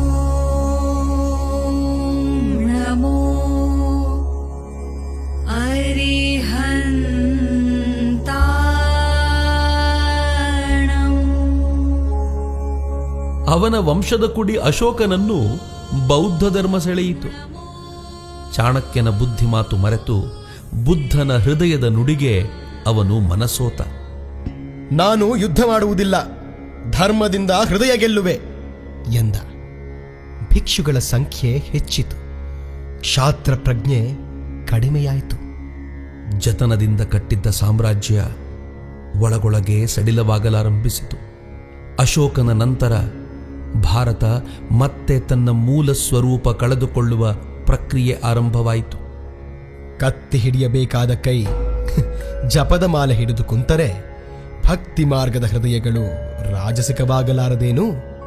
ಅಶೋಕನ ವಂಶದ ಕುಡಿ ಬೃಹದ್ರಥನ ಕೊಂದು ಪುಷ್ಯಮಿತ್ರ ಶುಂಗ ಅಧಿಕಾರಕ್ಕೆ ಬಂದ. ಜನರಲ್ಲಿ ಮತ್ತೊಮ್ಮೆ ಹೋರಾಟದ ಮನೋಭಾವ ತುಂಬಲೆತ್ನಿಸಿದ. ತಡವಾಗಿ ಹೋಗಿತ್ತು. ಕಾಲದ ಹೊಡೆತ ಆರಂಭವಾಗಿತ್ತು. ಮತ್ತೆ ನನ್ನ ದೂಷಿಸಲು ಆರಂಭಿಸಿದೆಯಾ? ನಾನು ಚಂದ್ರಗುಪ್ತನ ಪ್ರೀತಿಸುವವನೂ ಅಲ್ಲ, ಅಶೋಕನನ್ನ ದ್ವೇಷಿಸುವವನೂ ಅಲ್ಲ. ಎಲ್ಲವನ್ನೂ ಸ್ಮೃತಿ ಪಟಲದಲ್ಲಿ ದಾಖಲಿಸಿ ಬೇಕೆಂದವರಿಗೆ ಹಂಚುತ್ತಾ ಹೋಗುವವನು ಅಷ್ಟೇ. ಸರಿ ಸರಿ, ಈಗ ದಾರಿ ತಪ್ಪಿಸಬೇಡ. ದಾರಿ ತಪ್ಪಿ ಭಾರತದೆಡೆಗೆ ಬಂದ ಪಾರ್ಥಿಯನ್ನರ ಬಗ್ಗೆ ಹೇಳಬೇಕು ನನಗೆ. ಭಾರತದ ಸಾಹಸಿಗಳು ಅವರನ್ನು ಗಡಿಭಾಗದಲ್ಲಿಯೇ ತಡೆದು ಹಿಮ್ಮೆಟ್ಟಿಸಿದರು. ಹಿಂದೆಯೇ ಬಂದವರು ಶಕರು. ಈ ಆಕ್ರಮಣಕ್ಕೆ ಸುಮಾರು 2,000 ವರ್ಷ. ಇಲ್ಲಿನ ಸಂಸ್ಕೃತಿಯನ್ನು ನಾಶ ಮಾಡಬೇಕೆಂದು ಬಂದವರು ಅದಕ್ಕೆ ಮನಸೋತು ತಾವೇ ಬುದ್ಧನ ಮತ ಸ್ವೀಕರಿಸಿದರು. ಕನಿಷ್ಕ ಬೌದ್ಧನಾದರೆ ಅವನ ಮಗ ಹವಿಷ್ಕ ಶೈವ ಮತ ಸ್ವೀಕಾರ ಮಾಡಿದ. ಹೌದು ಹೌದು, ಭಾರತದ ಜನರು ಅವರನ್ನು ತಮ್ಮವರೆಂದು ಸ್ವೀಕಾರ ಮಾಡಿದರು, ಅಪ್ಪಿಕೊಂಡರು. ಅದರಲ್ಲೇನು ವಿಶೇಷ ಬಿಡು. ಶತ್ರುಗಳನ್ನೇ ಸ್ವಂತದವರಂತೆ ಆಧರಿಸಿ ಆತಿಥ್ಯ ಮಾಡುವ ಜನಕ್ಕೆ ತಮ್ಮ ಸಂಸ್ಕೃತಿಯನ್ನು ಪ್ರೀತಿಸಿ ಸ್ವೀಕರಿಸಿದವರ ಗೌರವಿಸುವುದು ಕಷ್ಟವಾದೀತೆ. ಅವರ ಸಾಮ್ರಾಜ್ಯ ಬಿಹಾರದಿಂದ ಖೊರಾಸಾನ್ವರೆಗೆ, ಖೋಟಾನ್ನಿಂದ ಕೊಂಕಣದವರೆಗೆ ಹಬ್ಬಿತ್ತು. ಪಂಚನದ ಗಾಂಧಾರಗಳ ಮೇಲೂ ಅವರ ಹಿಡಿತವಿತ್ತು. ಆ ಕಾಲದ ಶ್ರೇಷ್ಠರೆನಿಸಿಕೊಂಡಿದ್ದ ಅಶ್ವಘೋಷ, ಪಾರ್ಶ್ವ, ವಸುಮಿತ್ರ, ಸಂಘರಕ್ಷ, ನಾಗಾರ್ಜುನ ಮತ್ತು ಚರಕರೆಲ್ಲರೂ ಕನಿಷ್ಕನ ಆಸ್ಥಾನದಲ್ಲಿದ್ದರು. ಆದರೂ ದೇಶ ಏಕಸೂತ್ರತೆ ಕಳೆದುಕೊಂಡಿತ್ತು. ಚಂದ್ರಗುಪ್ತನ ಸಾಹಸವೆಲ್ಲ ವ್ಯರ್ಥವಾಗಿ ಬಿಟ್ಟಿತ್ತು. ದಕ್ಷಿಣದಲ್ಲಿ ಶಾತವಾಹನರು, ಪಾಂಡ್ಯರು, ಚೋಳರು, ಚೇರರು, ಕಳಿಂಗದಲ್ಲಿ ಛೇದಿಗಳು ಎಲ್ಲರೂ ಬಲಶಾಲಿಗಳಾಗಿ ಬಿಟ್ಟಿದ್ದರು. ಮತ್ತೊಮ್ಮೆ ಎಲ್ಲರನ್ನೂ ಏಕಚಕ್ರಾಧಿಪತ್ಯದೆಡೆ ಎಳೆತಂದು ಅಖಂಡತೆಯ ಪರಿಕಲ್ಪನೆ ಮೂಡಿಸುವ ಪ್ರಯತ್ನ ಆಗಬೇಕಿತ್ತು. ನಾನೂ ಕಾಯುತ್ತಿದ್ದೆ ಮತ್ತೊಬ್ಬ ಚಂದ್ರಗುಪ್ತ ಬರುವನೇನೋ ಎಂದು. ನೀನೇಕೆ ಕಾಯುತ್ತಿದ್ದೆ? ನೀನು ನಿಷ್ಪಕ್ಷಪಾತಿಯಲ್ಲವೇ? ಹೌದು ಗೆಳೆಯ, ನಿಷ್ಪಕ್ಷಪಾತಿಯೇ. ಆದರೆ ನಿಷ್ಪಕ್ಷಪಾತಿಯ ಹೃದಯವೂ ಒಂದು ಕಡೆಗೆ ವಾಲಿಕೊಂಡಿರುತ್ತದಲ್ಲ. ಸದಾ ಧರ್ಮವನ್ನೇ ಉಸಿರಾಡುವ ದೇಶವೊಂದು ಸೌಖ್ಯವಾಗಿ ಸುಭಿಕ್ಷವಾಗಿದ್ದರೆ ಧರ್ಮ ಪಕ್ಷಪಾತಿಗಳಿಗೆ ಆನಂದವೇ ಅಲ್ಲವೇನು? ಒಪ್ಪಿಕೊಳ್ಳುವೆ. ಭಾರತ ನಾಶವಾದರೆ ಜಗತ್ತಿಗೆ ಬದುಕಬೇಕು ಎನ್ನುವುದಕ್ಕೆ ಇರುವ ಒಂದೇ ಒಂದು ಕಾರಣವೂ ನಷ್ಟವಾಗಿ ಬಿಡುತ್ತದೆ. ಇಂತಹ ಭಾರತವನ್ನು ಉಳಿಸಲು ತಮ್ಮ ತಮ್ಮಲ್ಲೇ ಕದನಕ್ಕೆ ಸಜ್ಜಾಗಿದ್ದ ರಾಜರುಗಳನ್ನು ಬೆಸೆದ ಸಾಹಸ ಸಮುದ್ರಗುಪ್ತನದ್ದು. ಇಂದಿಗೆ 1700 ವರ್ಷಗಳ ಹಿಂದೆ. ಮಂತ್ರಿಗಳೇ, ಗುಪ್ತ ಸಾಮ್ರಾಜ್ಯದ ವೈಭವದ ಯುಗ ಇದು. ಉತ್ತರದಲ್ಲಿ ಹಿಮಾಲಯ, ದಕ್ಷಿಣದಲ್ಲಿ ಸಾಗರಗಳೇ ನಮ್ಮ ಗಡಿ. ಪೂರ್ವದಲ್ಲಿ ನೇಪಾಳ, ಪಶ್ಚಿಮದಲ್ಲಿ ಪಂಜಾಬು ನಮ್ಮ ತೆಕ್ಕೆಯಲ್ಲಿವೆ. ಕಾಶ್ಮೀರ ಕಾಮರೂಪಗಳು, ದಕ್ಷಿಣದ ರಾಜ್ಯಗಳೆಲ್ಲವೂ ನಮ್ಮ ಅಧೀನ. ಈಗ ಭಾರತದ ಭೂಪಟ ನೋಡಲು ಹೆಮ್ಮೆ ಎನಿಸುತ್ತಿದೆ. ರಾಜನ್, ಇದು ಗುಪ್ತ ಸಾಮ್ರಾಜ್ಯದ್ದಷ್ಟೇ ಅಲ್ಲ, ಭಾರತದ ಸುವರ್ಣ ಯುಗ, ವೈದಿಕ ಧರ್ಮದ ಪುನರುತ್ಥಾನ ಕಾಲ. ಶಕರು ಪೂರ್ಣ ಸೋತಿದ್ದಾರೆ. ರೋಮ್, ಪರ್ಷಿಯಾ, ಯವನರನ್ನ ನಡುಗಿಸಿದ ಹೂಣರು ನಿಮ್ಮೆದುರು ಶರಣಾಗಿ ಬಾಗಿದ್ದಾರೆ. ಜನರ ಬದುಕಿನ ಮಟ್ಟ, ಸಂಸ್ಕೃತಿ, ಸಾಮಾಜಿಕ ಬದುಕು ಕಣ್ಣು ಕುಕ್ಕುವಂತೆ ಬೆಳೆದಿದೆ.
ಆಸೆ ಬೆರೆಯಲಿ, ಬೆನೆಯ ಚಿನ್ನ ಹೊಳೆಯಲಿ, ಹಕ್ಕಿ ಹೊಟ್ಟೆ ತಣಿಯಲಿ, ನಿಗವು ಸೊಗಸಿನಲಿಯಲಿ.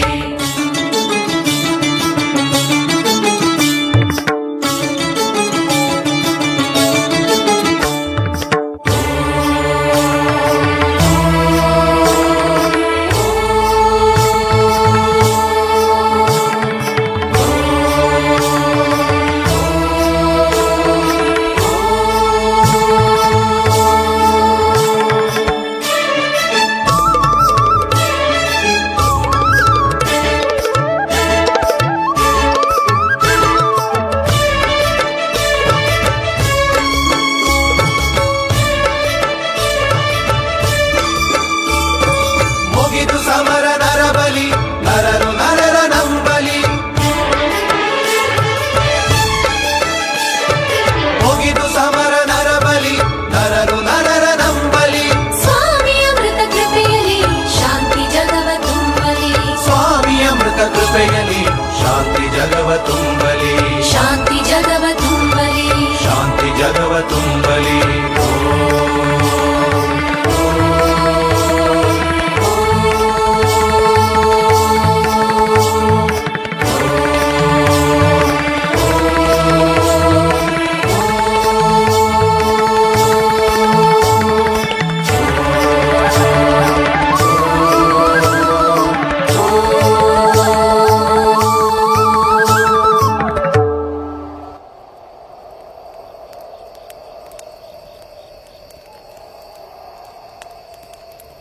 ಮತ್ತೆ ದುರ್ದಿನಗಳು ಆರಂಭವಾದವು. ಭಾರತ ಅಲ್ಲಲ್ಲಿ ದ್ವೀಪ ನಿರ್ಮಾಣ ಮಾಡಿಕೊಂಡಿತು. ಉತ್ತರದಲ್ಲಿ ಹರ್ಷ ಕನೂಜ್ ಸಾಮ್ರಾಜ್ಯದಡಿ ಅರ್ಧ ಭಾರತವನ್ನು ಒಂದುಗೂಡಿಸುವ ಯತ್ನ ಮಾಡಿ ಉತ್ತರಾಪಥೇಶ್ವರನೆನಿಸಿದರೆ, ಅವನನ್ನು ಸೋಲಿಸಿದ ದಕ್ಷಿಣದ ಪುಲಿಕೇಶಿ ದಕ್ಷಿಣಾಪಥೇಶ್ವರ ಎನಿಸಿದ. ಹೌದು, ಇಂದಿಗೆ 1500 ವರ್ಷಗಳ ಹಿಂದಿನ ಕಥೆ ಅದು. ನನ್ನ ಗತಿ ಒಂದೇ ತೆರನಾಗಿ ಇತ್ತು. ಆದರೆ ದೇಶ ದೇಶಗಳಲ್ಲಿ ಬದಲಾವಣೆ ತೀವ್ರಗೊಂಡಿತ್ತು. ಇಸ್ಲಾಂ ಆಗತಾನೆ ಕಣ್ತೆರೆದಿತ್ತು. ಮೊಹಮ್ಮದ್ ಪೈಗಂಬರ್ ಈ ಮತದ ಜನನಕ್ಕೆ ಕಾರಣನಾದ. ಆತ ತೀರಿಕೊಂಡ ನಂತರ ಜಗತ್ತಿಗೆ ವೇಗವಾಗಿ ಹಬ್ಬಿತು ಇಸ್ಲಾಂ. ಸಿರಿಯಾ, ಈಜಿಪ್ಟ್, ಉತ್ತರ ಆಫ್ರಿಕಾ, ಸ್ಪೇನ್, ಫ್ರಾನ್ಸ್ನ ಮಧ್ಯಭಾಗದವರೆಗೂ ನುಗ್ಗಿತು ಇಸ್ಲಾಮಿ ಪಡೆ. ಇತ್ತ ಪರ್ಷಿಯಾ ಗೆದ್ದು ಹಿಂದೂ ಕುಶ್ನವರೆಗಿನ ಎಲ್ಲ ಪ್ರದೇಶಗಳನ್ನು ಕುರಾನ್ಮಯವಾಗಿಸಿತು. ಅವರ ಗೆಲುವಿನ ಓಟಕ್ಕೆ ತಡೆಯೊಡ್ಡಿದ್ದು ಭಾರತವೇ. 6 ಬಾರಿ ಸೋತು ಭಾರತದ ವೀರರೆದುರು ಶರಣಾಯಿತು ಮುಸಲ್ಮಾನ ಪಡೆ. ಆದರೆ 7ನೇ ಬಾರಿಗೆ ಯಶಸ್ಸು ಪಡೆಯಿತು.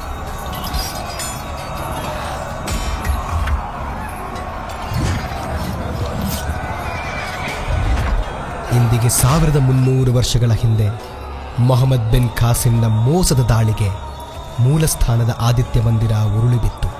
ಹೌದು, ಅಯೋಧ್ಯೆಯ ರಾಮ ಮಂದಿರಕ್ಕೆ, ಮಥುರೆಯ ಕೃಷ್ಣ ಮಂದಿರಕ್ಕೆ ಮತ್ತು ಕಾಶಿಯ ವಿಶ್ವನಾಥ ಮಂದಿರಕ್ಕೆ ಸಮಸಮವಾಗಿದ್ದ ಮಂದಿರ ಅದು.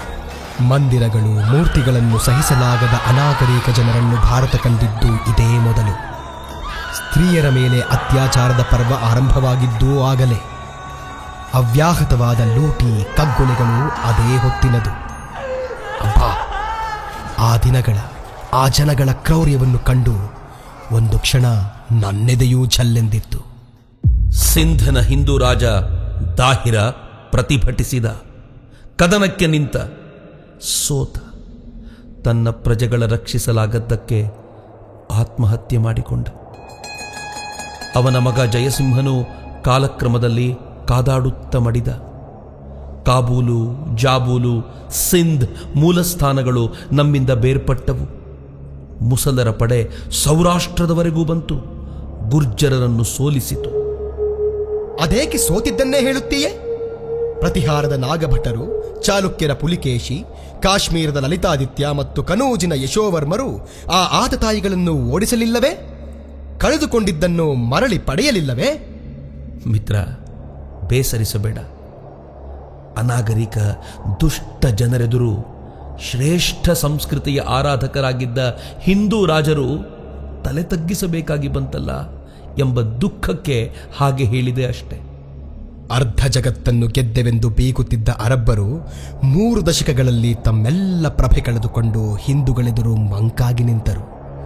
ಮತ್ತೆ 300 ವರ್ಷ ಮಿಸುಕಾಡಲಾಗಲಿ. ಆ ತುದಿಯ ಖೈಬರ್ ಬೋಲಾನ್ ಕಣಿವೆಗಳು, ಈ ತುದಿಯ ಮಕ್ರಾನ್ ಕರಾವಳಿ, ಗಾಂಧಾರ, ಸಿಂಧ್, ಅಶ್ವಕ, ಅಸ್ಮಕರೆಲ್ಲ ಭಾರತದ ಗಡಿಯನ್ನು 100 ವರ್ಷಗಳ ಕಾಲ ರಕ್ಷಿಸಿಕೊಟ್ಟರು. ನಾವು ಇಂದೂ ಹಿಂದುವಾಗಿಯೇ ಉಳಿಯಲು ಕಾರಣರಾದರು. ರಕ್ತ ಹರಿಸಿ ಪ್ರಾಣ ಪಣಕ್ಕಿಟ್ಟು ಅವರು ಮಾಡಿದ ಸಾಧನೆ ಯಾರೂ ಮರೆಯಬಾರದು. ಮರೆಯಬಾರದು ಎಂತಲೇ ಸ್ವಾತಂತ್ರ್ಯ ಬಂದ ಮೇಲೆ ಅದನ್ನು ಮುಸಲ್ಮಾನರಿಗೆ ಬಿಟ್ಟುಕೊಟ್ಟಿರೋ? ನಿಮ್ಮನ್ನು ಹಿಂದುವಾಗಿ ಉಳಿಸಬೇಕೆಂದೇ ಹೆಣಗಾಡಿದ ಅವರ ತಪ್ಪಾದರೂ ಏನಿತ್ತು ಹೇಳು?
ಇಂದಿಗೆ 1000 ವರ್ಷಗಳ ಹಿಂದೆ ಹಿಂದೂಸ್ತಾನದ ಛಾತಿಯ ಮೇಲೆ ಮುಸಲರು ಕಾಲಿಟ್ಟು ನಿಂತರು. ಘಜ್ನಿ ಘೋರಿಗಳಿಂದ ಆಗಮಿಸಿದ ಆಕ್ರಮಣಕಾರಿ ಮೊಹಮ್ಮದರು ಮತ್ತೆ ಮತ್ತೆ ದಾಳಿ ಮಾಡಿ ಲೂಟಿಗೈದರು. ಅವರು ಮೂರ್ತಿ ವಿಧ್ವಂಸಕರು. ಮಂದಿರಗಳಲ್ಲಿನ ಘಂಟಾನಾದ ಕೇಳಿದರೆ ಅವರಿಗೆ ಕಿವಿಯಲ್ಲಿ ಕಾದ ಸೀಸ ಸುರಿದಂತಾಗುತ್ತಿತ್ತು. ಪೂಜೆಗೊಳ್ಳುವ ಮೂರ್ತಿಗಳನ್ನು ಕಂಡರೆ ಅವರ ತನು ಸುಟ್ಟು ಬೂದಿಯಾದಂತೆನಿಸುತ್ತಿತ್ತು. ಅದಕ್ಕೆ ಮಂದಿರದ ಮೂರ್ತಿಗಳನ್ನು ಪುಡಿಗೈದು ಮಸೀದಿಯ ಕಾಲುರಸು ಮಾಡಿಕೊಂಡಿದ್ದರು. ದೇವರ ಮೂರ್ತಿ ಕೆಡವಿದವನಿಗೆ ಬುಚ್ಚಿಕನ್ನೆನ್ನುವ ಬಿರುದು, ಘಾಜಿ ಎನ್ನುವ ಪದವಿ. ಮುಸಲ್ಮಾನರ ಕಾಮವಾಂಚೆಗೂ ಮಿತಿ ಇರಲಿಲ್ಲ. ಅಲ್ಲಾವುದ್ದೀನ್ ಖಿಲ್ಜಿಗೆ ತನ್ನ ಕಾಮುಕತೆ ಪೂರೈಸಿಕೊಳ್ಳಲು ಸ್ತ್ರೀಯರೇ ಬೇಕೆಂದಿರಲಿಲ್ಲ. ಆ ರೂಪದ ಪುರುಷರೂ ಆಗಬಹುದು.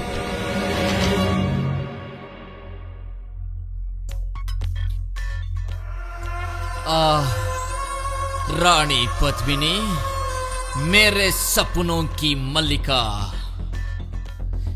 ಖುದಾ ಸೌಂದರ್ಯವನ್ನೆಲ್ಲ ಹಿಂದೂಸ್ತಾನದ ಹೆಣ್ಣು ಮಕ್ಕಳಿಗೆ ಸುರಿದು ಬಿಟ್ಟಿದ್ದಾನೆ. ಅವಳನ್ನು ಬಿಟ್ಟು ಇರಲಾಗದು ನನಗೆ. ಯಾ ಖುದಾ, ಅವಳನ್ನು ನನಗೆ ಕೊಡಿಸು, ಮತ್ತೇನೂ ಕೇಳುವುದಿಲ್ಲ ನಿನ್ನ. ಹುಜೂರ್, ನಮ್ಮ ದಾಳ ಸರಿಯಾಗಿ ಬಿದ್ದಿದೆ. ರಾಣಾ ಭೀಮಸಂಗ ತನ್ನ ಸೇನೆ ಹಿಂದೆ ಬಿಟ್ಟು ಮಾತುಕತೆಗೆ ಬಂದಿದ್ದ. ಅವನನ್ನು ಬಂಧಿಸಿ ಕೊಂದಿದ್ದೇವೆ. ಇನ್ನೀಗ ರಾಣಿ ಪದ್ಮಿನಿ ನಿಮ್ಮವಳು. ಅವಳನ್ನು ಎಳೆದು ತರಲು ಸೈನಿಕರನ್ನು ಕಳಿಸಿದ್ದೇವೆ. ಮಲ್ಲಿಕಾಫರ್, ನಿನ್ನ ಸೇವೆಗೆ ಏನು ಕೊಡಲಿ?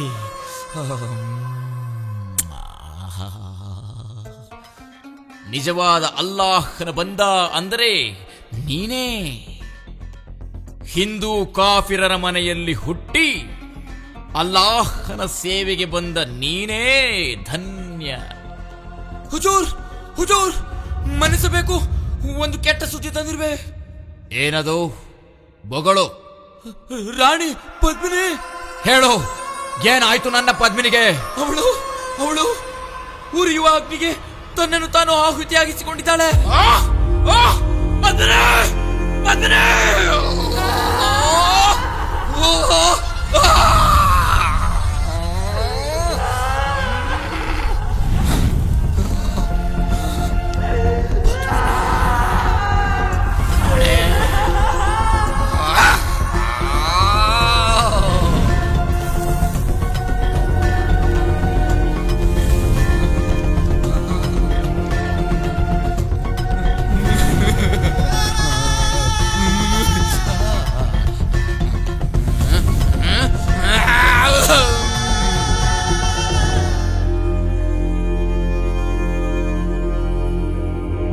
ಮಾನ ಕಾಪಾಡಿಕೊಳ್ಳಲೆಂದು ಪ್ರಾಣವನ್ನೇ ಅಗ್ನಿಗೆ ಅರ್ಪಣೆ ಮಾಡುವ ಈ ತಾಯಂದಿರು ಹಿಂದೂ ಧರ್ಮದ ತಿಲಕಪ್ರಾಯವಾಗಿ ನಿಂತರು.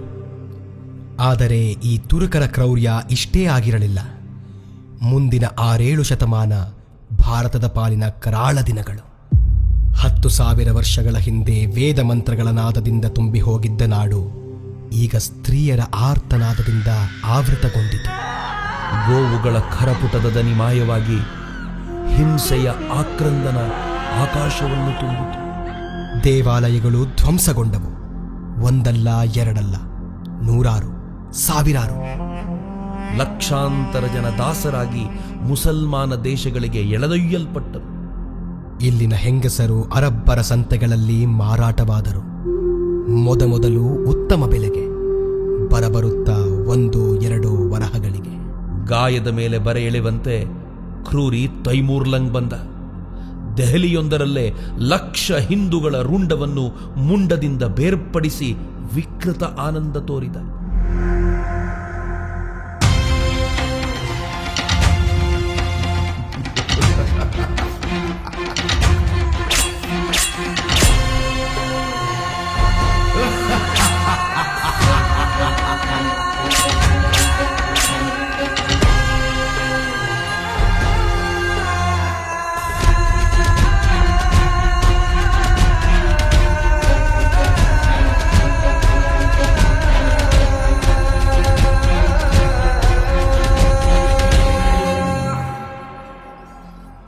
ರಾಮನ ಪ್ರೇರಣೆಯಿಂದ ರಚನೆಯಾಗುತ್ತಿದ್ದ ಸಾಹಿತ್ಯ ಈಗ ಕಾಮ ಪ್ರೇರಣೆಯಿಂದ ರಚನೆಯಾಗಲಾರಂಭಿಸಿದವು. ಕಾಳಿದಾಸ, ಭಾಸ, ಬಾಣದಂತಹ ಕವಿವರೇಣ್ಯರು ಕಾಲದ ಬಾಯ ಕಥನವಾಗಿ ಉಳಿದು ಹೋದರು. ಜೀಹುಚೂರಿ ಮಾಡುತ್ತಾ ನವಾಬ ಸುಲ್ತಾನರೆದುರು ಸೊಂಟ ಬಗ್ಗಿಸಿ ಕುರ್ನಿ ಸಾತು ಮಾಡುವ ಕವಿಗಳೇ ತುಂಬಿ ಹೋದರು. ಕಲ್ಲಿನಲ್ಲೂ ಹೂವನ್ನು ಅರಳಿಸುವ ಕಲಾವಿದರು ಕಾಣೆಯಾದರು. ಮೂರ್ತಿ ಭಂಜಕರೇ ಮೆರೆದಾಡಿದರು. ಬಾಬರ್ ಅಯೋಧ್ಯೆಯ ರಾಮಮಂದಿರ ಕೆಡವಿದ. ಮಥುರೆಯ ಕೃಷ್ಣನಿಗೆ ಅವಮಾನ ಮಾಡಲಾಯಿತು. ಕಾಶಿಯ ವಿಶ್ವನಾಥನ ಮೂಲ ಮಂದಿರವನ್ನು ಕಸಿದು ಮಸೀದಿ ಕಟ್ಟಿದರು. ಸೋಮನಾಥ ಪ್ರತಿ ಬಾರಿ ಮರಳಿ ನಿಂತಾಗಲೆಲ್ಲ ಅದನ್ನು ಕೆಡವಲು ರಾಕ್ಷಸರು ಸಜ್ಜಾದರು. ಹಿಂದೂ ಅಸಹಾಯಕನಾದ. ಗಂಡ ಸೋತಾಗ ಸೇನೆ ಕಾಪಾಡುವ ಭರವಸೆ, ಸೇನೆ ಸೋತಾಗ ರಾಜನ ಮೇಲೆ ವಿಶ್ವಾಸ, ರಾಜನೂ ಕೈ ಚೆಲ್ಲಿದಾಗ ಈಶ್ವರನೊಬ್ಬನೇ ಆಸರೆ. ಅವನ ಮೂರ್ತಿಗಳು ಧ್ವಂಸವಾಗಲಾರಂಭಿಸಿದಾಗ ಇನ್ನು ಎತ್ತ ಮುಖ ಮಾಡಬೇಕು ಆತ. ಅಸಹಾಯಕತೆ ಇಷ್ಟಕ್ಕೆ ನಿಲ್ಲಲಿಲ್ಲ. ಈ ಧೂರ್ತರು ಹಿಂದೂಗಳ ಪರಿವಾರ ಅಪಹರಿಸುತ್ತಿದ್ದರು. ಸ್ತ್ರೀಯರನ್ನು ಸೈನಿಕರ ಭೋಗಕ್ಕೆ ಕಳಿಸಿ ಗಂಡು ಮಕ್ಕಳ ಬೀಜ ಒಡೆದು ಜನಾನ ಕಾಯಲು ನೇಮಿಸುತ್ತಿದ್ದರು. ಸುಂದರ ಹುಡುಗರು ಸಿಕ್ಕರೆ ತಮ್ಮ ಕಾಮವಾಂಛೆ ತೀರಿಸಿಕೊಳ್ಳುತ್ತಿದ್ದರು. ಇಷ್ಟನ್ನೂ ಎದುರಿಸಿ ನಿಂತು ಹಿಂದುವಾಗಿಯೇ ಉಳಿದರೆ ಒಂದೋ ಅವನು ಕತ್ತಿಗೆ ಆಹುತಿಯಾಗುತ್ತಿದ್ದ, ಇಲ್ಲವೇ ಹಿಂದುವಾಗಿಯೇ ಉಳಿದ ತಪ್ಪಿಗೆ ಅಪಾರ ತೆರಿಗೆ ಕಟ್ಟಿ ಜೀವನ ದೂಡುತ್ತಿದ್ದ. ಉಳಿಯಲು ಅವನಿಗಿದ್ದ ಒಂದೇ ಮಾರ್ಗ, ಕುರಾನ್ ಸ್ವೀಕರಿಸಿ ಮುಸಲ್ಮಾನನಾಗೋದು ಮಾತ್ರ. ಅರಬ್ ಸ್ಥಾನದಿಂದ, ತುರ್ಕಸ್ಥಾನದಿಂದ ಬಂದವರು ಕೆಲವು ಲಕ್ಷ ಮಂದಿಯಷ್ಟೇ. ಇಲ್ಲಿ ಅವರು ಲಕ್ಷವಾದರು. ಕಾಲಕ್ರಮದಲ್ಲಿ ಕೋಟಿಯಾದರು. ಇಂದಿಗೂ ಬೆಳೆಯುತ್ತಲೇ ಇದ್ದಾರೆ. ಸಂಖ್ಯೆ ವೃದ್ಧಿಯಾಗೋದು ಅವರ ಹುಟ್ಟುಗುಣ. ಹುಟ್ಟುಗುಣ ಹೇಗೆ? ಇಸ್ಲಾಂ ಹುಟ್ಟಿದಾಗಿಂದಲೂ ಸಂಖ್ಯೆ ಹೆಚ್ಚಿಸುವುದೇ ಚಿಂತೆ. ಕೆಲವರಿಗೆ ಆಮಿಷವೊಡ್ಡಿ, ಇನ್ನೂ ಕೆಲವರಿಗೆ ಭಯ ತೋರಿ ಅವರು ತಮ್ಮೆಡೆಗೆ ಸೆಳೆದು ಬೆಳೆದವರೇ. 4 ಮದುವೆ ಮತ್ತೇಕೆ ಹೇಳು? ಆದರೆ ಮಿತ್ರ, 100 ವರ್ಷಗಳ ಕಾಲ ಶತ್ರುಗಳನ್ನು ಗಡಿಯಲ್ಲೇ ತಡೆದು ಆಂತರಿಕವಾಗಿ ಬಲವಾಗಿ ಬೆಳೆದಿದ್ದ ಭಾರತ ಎಡವಿದ್ದಾದರೂ ಎಲ್ಲಿ? ರಾಮ ನಡಿಯಿಟ್ಟ ನೆಲವಿದು. ಭೀಮ ನುಸಿರಾಡಿದ ಗಾಳಿ ಇಲ್ಲಿನದ್ದು. ಭಗೀರಥನೇ ಸುರನದಿಯನ್ನು ತಂದು ಹರಿಸಿದ ಪವಿತ್ರ ಜಾಗವಿದು. ಇಲ್ಲಿಯೇ ಕೃಷ್ಣನ ಗೀತೆ ಉಲಿಯಿತು. ವಿಶ್ವಾಮಿತ್ರನ ಮಂತ್ರಮಾರ್ದನಿಸಿತು. ಸರಿಯಾದ ಪ್ರಶ್ನೆಯನ್ನೇ ಕೇಳಿದೆ. ಸಂಪತ್ತು ವೃದ್ಧಿಯಾದರೆ ಬೂಟಾಟಿಕೆ ಹೆಚ್ಚುತ್ತದೆ. ಹಿಂದೂ ಸಮಾಜ ಆಡಂಬರಕ್ಕೆ ಬಲಿಯಾಯಿತು. ಧಾರ್ಮಿಕ ಜೀವನ ಕುಸಿಯಿತು ಸರಿ. ಸಾಮಾಜಿಕ ಬದುಕಿನಲ್ಲಿಯೂ ಮೇಲು ಕೀಳು ಎಂಬ ಅವಧಾರಣೆಗಳು ಸೃಷ್ಟಿಯಾಗಿ ಶತಮಾನಗಳ ಕಾಲ ಕಟ್ಟಿದ್ದ ಸಂಸ್ಕೃತಿ ನಾಗರಿಕತೆಗಳ ಸೌಧ ಧ್ವಂಸವಾಯಿತು. ಚಾರಿತ್ರ್ಯಹೀನವಾಯಿತು ಸಮಾಜ. ಕ್ರಮೇಣ ಸಾತ್ವಿಕರಾಗುತ್ತಿದ್ದೇವೆಂಬ ಭ್ರಮೆಯಲ್ಲಿ ತಮಸ್ಸಿಗೆ ಇಳಿಯಿತು. ಹೊರಗಿನ ಕತ್ತಿಗೆ ಆಹುತಿಯಾಯಿತು. ಆದರೆ ಪ್ರತಿರೋಧದ ಕಾವು ಆರಿರಲಿಲ್ಲ. ಸ್ವಲ್ಪ ತಡವಾದರೂ ಹಿಂದೂ ಸಮಾಜ ಸಟೆದು ನಿಂತಿತು. ಆ ಕಾರಣಕ್ಕೆ ಇಸ್ಲಾಂ ಇಲ್ಲಿ ಮಾತ್ರ ತಮ್ಮ ಇಚ್ಛೆ ಸಾಧಿಸಿಕೊಳ್ಳುವಲ್ಲಿ ಸೋತಿತು. ಮುಸಲ್ಮಾನರು ಪರ್ಷಿಯಾಕ್ಕೆ ಹೋಗಿ ಅದರ ಮೂಲ ಸ್ವರೂಪ ನಾಶ ಮಾಡಿದರು. ಸಿರಿಯಾ ಪತನವಾಯಿತು. ಇರಾನ್ ಧ್ವಂಸಗೊಂಡಿತು. ಹುಟ್ಟಿದ ಅರಬ್ ಸ್ಥಾನದಿಂದ ಸುತ್ತಮುತ್ತಲೂ ವೇಗವಾಗಿ ಹಬ್ಬಿದರು. ಆದರೆ ಅವರ ಈ ವಿಜಯ ಯಾತ್ರೆ ಗಂಗಾ ತಟದಲ್ಲಿ ಶಾಂತವಾಯಿತು. ಅಸ್ಸಾಂನ ಅಹೋಮ್ಗಳು ಸುದೀರ್ಘ ಕಾಲ ಇಸ್ಲಾಮನ್ನು ತಡೆದು ನಿಂತರು. ಹೌದು, ಇಂದಿಗೆ 1300 ವರ್ಷಗಳ ಹಿಂದೆ ಹುಟ್ಟಿದ ಸಾಮ್ರಾಜ್ಯ ಅದು. ತನ್ನತ್ತ ಕಣ್ಣು ಹಾಕಿದ ಮುಸಲ್ಮಾನರ ಕಣ್ಣುಗಳನ್ನು ಕಿತ್ತು 600 ವರ್ಷಗಳ ಕಾಲ ಹಿಂದೂ ಸಾಮ್ರಾಜ್ಯವನ್ನು ಉಳಿಸಿದ ಸಾಹಸಿಗಳು ಅವರು ಅಲ್ಲವೇ? ಲಾಚಿತ್ ಬರ್ಪುಖಾನ್ ಆ ಸೇನೆಯ ತರುಣ ವೀರ. ಔರಂಗಜೇಬನ ಸೇನೆಯನ್ನು 1 ವರ್ಷ ತಡೆದು ನಿಲ್ಲಿಸಿದ್ದ.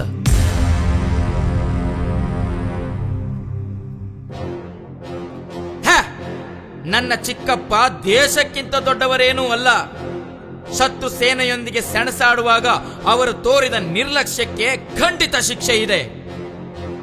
ಯಾರಲ್ಲಿ ಅವರನ್ನು ಗಡೀಪಾರು ಮಾಡಿ ಯುದ್ಧ ನಿರ್ಣಯಗಳಿಂದ ದೂರವಿಡಿ.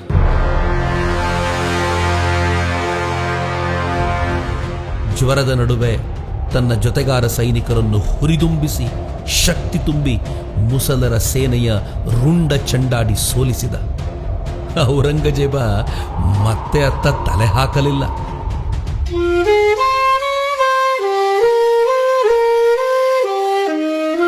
ಸರಿಸುಮಾರು ಇದೇ ಹೊತ್ತಲ್ಲಿ ವೀರಗಚ್ಚೆ ಹಾಕಿ ನಿಂತವರು ವಿಜಯನಗರದ ಅರಸರಲ್ಲವೇ? ಸರಿಯಾಗಿಯೇ ಹೇಳಿದೆ. ಪೂರ್ವದಲ್ಲಿ ಅಸ್ಸಾಂ ತಡೆಗೋಡೆಯಾದರೆ ದಕ್ಷಿಣದಲ್ಲಿ ವಿಜಯನಗರ. ಅಂದೊಮ್ಮೆ ಚಾಣಕ್ಯ ಚಂದ್ರಗುಪ್ತನಿಗೆ ಪಟ್ಟ ಕಟ್ಟಲಿಲ್ಲವೇ? ಇಂದು ವಿದ್ಯಾರಣ್ಯರು ಹಕ್ಕಬುಕ್ಕರಿಗೆ ಕಿರೀಟ ಏರಿಸಿದರು. ಹಕ್ಕಬುಕ್ಕರು ಹೊಯ್ಸಳನ ಸೇನೆಯ ಸೇನಾನಾಯಕರು. ತುಘಲಕನಿಗೆ ಸೆರೆ ಸಿಕ್ಕು ಮತಾಂತರಗೊಂಡಿದ್ದರು. ಒಲ್ಲದ ಮನಸ್ಸಿನಿಂದಲೇ. ಹೌದು, ವಿಧಿ ಅವರನ್ನು ಆನೆಗುಂದಿಗೆ ಕರೆತಂತು. ವಿದ್ಯಾರಣ್ಯರು ಮರಳಿ ಮಾತೃಧರ್ಮಕ್ಕೆ ಅವರೀರ್ವರನ್ನೂ ಕರೆತಂದು ಹಿಂದೂ ಸಮಾಜದ 2 ಕಣ್ಣುಗಳಾಗಿ ರೂಪಿಸಿದರು.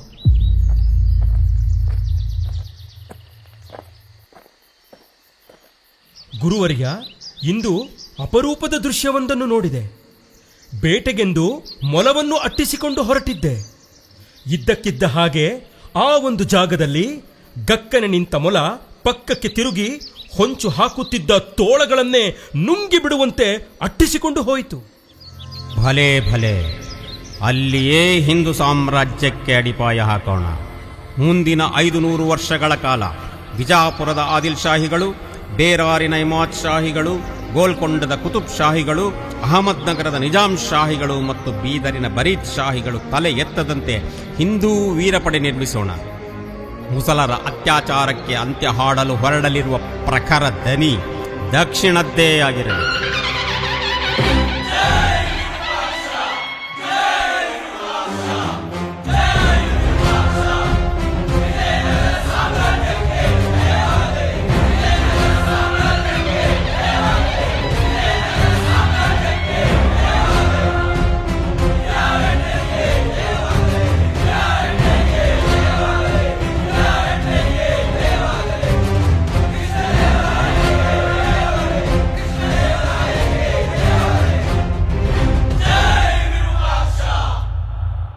ಕೃಷ್ಣದೇವರಾಯ ಅರಿರಾಯರ ಗಂಡನೆಂದೇ ಖ್ಯಾತನಾಗಿದ್ದ. ಸುತ್ತಲೂ ರಣಹದ್ದುಗಳಂತೆ ಹೊಂಚು ಹಾಕಿದ್ದ ಮುಸಲರ ಸದ್ದಡಗಿಸಿ ತನ್ನ ಕಾಲಬುಡಕ್ಕೆ ಕೆಡವಿಕೊಂಡಿದ್ದ. ರಾಜಸ್ಥಾನದಲ್ಲಿ ರಜಪೂತರು ಇದೇ ಸಾಹಸ ತೋರಿದರು. ಇಂದಿಗೆ ಸುಮಾರು 600 ವರ್ಷಗಳ ಹಿಂದೆ ರಾಣಾ ಸಂಘ ತೋರಿದ ಸಾಹಸ ಅಸಾಮಾನ್ಯವಾದುದು. ಗೆಳೆಯ, ಎಂತಹ ವೀರನ ನೆನಪಿಸಿಕೊಟ್ಟೆ. ಆಕ್ರಮಕ ಮುಸಲ್ಮಾನರನ್ನು ಅಟ್ಟಕ್ಕೇರಿಸಿ ತಲೆಯ ಮೇಲೆ ಹೊತ್ತು ಕುಳಿತಿದ್ದೇವೆ. ಈ ನಾಡಿಗೆ ಸೇರಿದ ವೀರಪುರುಷರನ್ನೂ ಮರೆತು ರಾಣಾ ಸಂಘ ದಣಿವರಿಯದ ಸಾಹಸಿ. ದೆಹಲಿಯ ಲೋಧಿಗಳನ್ನು, ಮಾಳ್ವದ ಗುಜರಾತಿನ ಸುಲ್ತಾನರನ್ನು ಸೋಲಿಸಿ ಸಾಹಸ ಮೆರೆದ. ಅವನ ದೇಹದ ತುಂಬ ಕದನದ ಗುರುತಿನ ಗಾಯಗಳೇ. ಒಂದು ಕೈ ಒಂದು ಕಣ್ಣು ಯುದ್ಧದಲ್ಲಿ ಕಳೆದುಕೊಂಡಿದ್ದ. ತನ್ನ ಕೊನೆಯುಸಿರಿನವರೆಗೆ ಕಾದಾಡಿದ.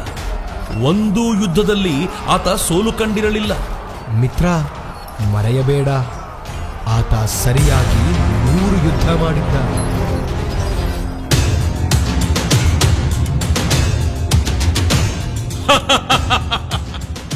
ನನ್ನ 40,000 ಕದನಕಲಿ ಹಿಂದೂಗಳ ಸೇನೆ ಮುಜಫರ್ ಶಾನ ಸೈನಿಕರ ಧ್ವಂಸಗೊಳಿಸಿತು. ನಮ್ಮ ಜನರ ಲೂಟಿಗೈದು ಆತ ಸಂಪಾದಿಸಿದ್ದ ಅಷ್ಟೂ ಸಂಪತ್ತು ಹೊತ್ತು ತಂದಿದ್ದೇನೆ. ನನಗೀಗ ನೆಮ್ಮದಿ. 200 ವರ್ಷಗಳಿಂದ ಮಾಳವದಲ್ಲಿ ಅಧಿಕಾರ ಸ್ಥಾಪಿಸಲಾಗದೆ ನನ್ನ ಜನಾಂಗಕ್ಕಾಗಿದ್ದ ಅವಮಾನವನ್ನು ನಾನು ತೀರಿಸಿಕೊಂಡಿದ್ದೇನೆ. ಇವರನ್ನು ಬಿಡುವುದಿಲ್ಲ, ಇನ್ನೂ ಹೈರಾಣು ಮಾಡುತ್ತೇನೆ. ಹಿಂದೂಸ್ತಾನ ಬಿಟ್ಟು ಇವರನ್ನು ಹೊರದಬ್ಬುವವರೆಗೂ ನಾನು ವಿಶ್ರಮಿಸಲಾರೆ.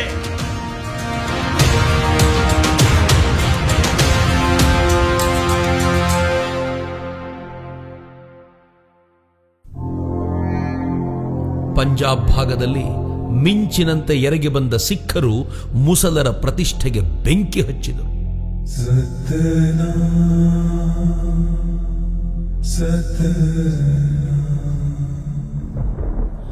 ಗುರುನಾನಕರಿಂದ ಆರಂಭಗೊಂಡ ಸಿಖ್ ಪಂಥ ಶಾಂತಿ, ಸೌಹಾರ್ದತೆ, ಸಾಧನೆ, ನೆಮ್ಮದಿಗಳ ಹಬ್ಬಿಸುವಲ್ಲಿ ಶ್ರಮಿಸುತ್ತಿತ್ತು. ಅಧಿಕಾರದ ಮದದಲ್ಲಿ, ಧರ್ಮಾಂಧತೆಯಲ್ಲಿ ಮೆರೆಯುತ್ತಿದ್ದ ಮುಸಲ್ಮಾನರು ಈ ಪಂಥವನ್ನು ಸಾಹಸಿ ಪಂಥವನ್ನಾಗಿಸಿಬಿಟ್ಟರು. ಗುರುಗೋವಿಂದ ಸಿಂಗರು ಖಾಲ್ಸಾ ಪಡೆಯನ್ನು ಕಟ್ಟಿದ್ದೇ ಇವರ ಹುಟ್ಟಡಗಿಸಲು. चिड़ियों से मैं बाज लड़ाओ, गीदड़ों को मैं शेर बनाऊं, 1.25 लाख से एक लड़ाओ, तभी गोविंद सिंह नाम कहाओ.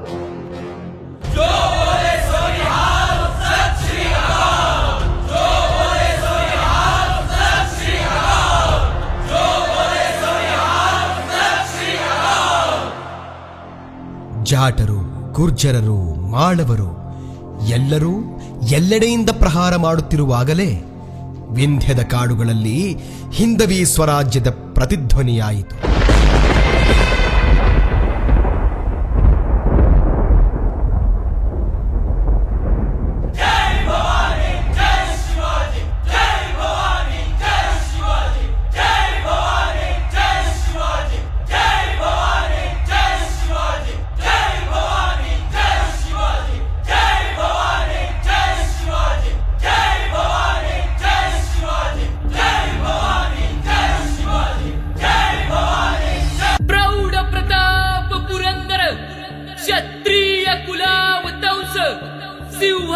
सिंहासनाधीश्वर राजाधिराज श्रीमंत श्री श्री श्री छत्रपति शिवाजी महाराज की जय.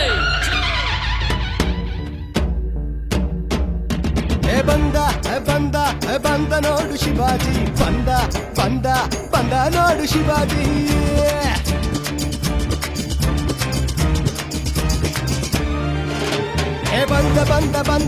ಬಂದ ನೋಡು ಶಿವಾಜಿ, ಬಂದ ನೋಡು ಶಿವಾಜಿ. ಶತ್ರು ಪಡೆಯ ಮೆಟ್ಟಿ ನಿಂತು ಕೇಸರಿ ಧ್ವಜವ ಹಿಡಿದು ಇಗೋ ಬಂದ ನೋಡು ಶಿವಾಜಿ. ಶಿವ ಶಿವ ಶಿವ ಶಿವ ಶಿವಾಜಿ, ಭವಾನಿ. ಶಿವ ಶಿವ ಶಿವ ಶಿವ ಶಿವಾಜಿ, ಭವಾನಿ. ಜೈ ಶಿವಾಜಿ, ಜೈ ಭವಾನಿ, ಜೈ ಶಿವಾಜಿ, ಜೈ ಭವಾನಿ.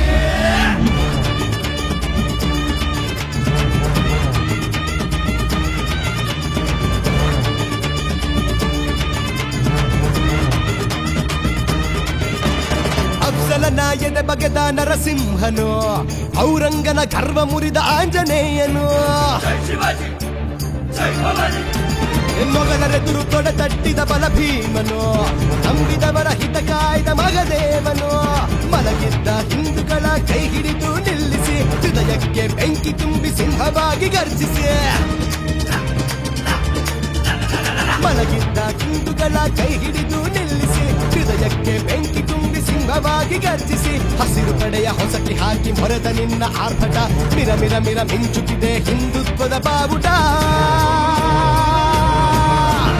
ಶಿವ ಶಿವ ಶಿವ ಶಿವ ಶಿವಾಜಿ, ಭವ ಭವ ಭವ ಭವ ಭವಾನಿ. ಶಿವ ಶಿವ ಶಿವ ಶಿವ ಶಿವಾಜಿ, ಭವ ಭವ ಭವ ಭವ ಭವಾನಿ. ಜೈ ಶಿವಾಜಿ, ಜೈ ಭವಾನಿ, ಜೈ ಶಿವಾಜಿ, ಜೈ ಭವಾನಿ.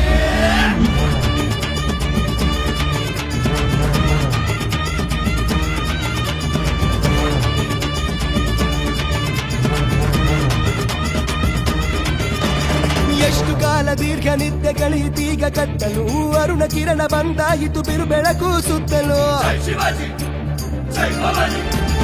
ಎಷ್ಟು ಕಾಲ ದೀರ್ಘ ನಿತ್ಯ ಕಳೆಯಿತೀಗ ಕಟ್ಟಲು, ಅರುಣ ಕಿರಣ ಬಂದಾಯಿತು ಬಿರು ಬೆಳಕು ಸುತ್ತಲು. ಶತ್ರು ಪಡೆಗೆ ನಡುಕವಲ್ಲಿ ನೀ ಕತ್ತಿ ಎತ್ತಲು, ಧರ್ಮದುಳಿವಿಗಾಗಿ ನಿನ್ನ ದಿವ್ಯ ಶಕ್ತಿ ಕಾವಲು. ಶತ್ರು ಪಡೆಗೆ ನಡುಕವಲ್ಲಿ ನೀ ಕತ್ತಿ ಎತ್ತಲು, ಧರ್ಮದುಳಿವಿಗಾಗಿ ನಿನ್ನ ದಿವ್ಯ ಶಕ್ತಿ ಕಾವಲು. ಗೋಪೂಜೆ ದೇವ ಭಕ್ತಿ ಇನ್ನಿಲ್ಲ ಅಡೆತಡೆ, ಶತ್ರುವಿಗೆ ಪಾಠ ಕಲಿಸಿ ಸನ್ನದ್ಧ ಯುವ ಪಡೆ.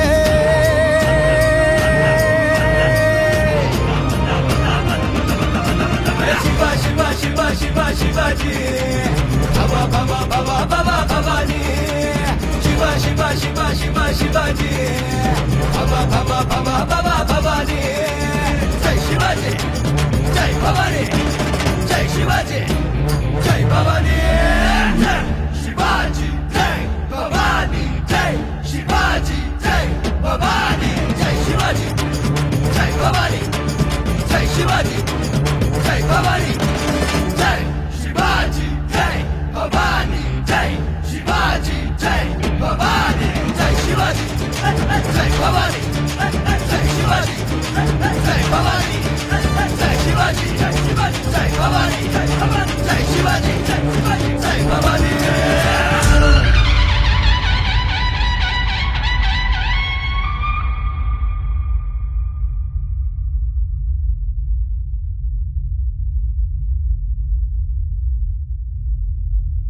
ಗೆಳೆಯ, ಮಿತ್ರ, ಎಲ್ಲಿಗೆ ಹೋದೆ? ಕಾಣಿಯಾಗಿ ಬಿಟ್ಟೆಯಲ್ಲ ಮಿತ್ರ. ಹಲೋ. ಹೋ, ಬಂದೆ.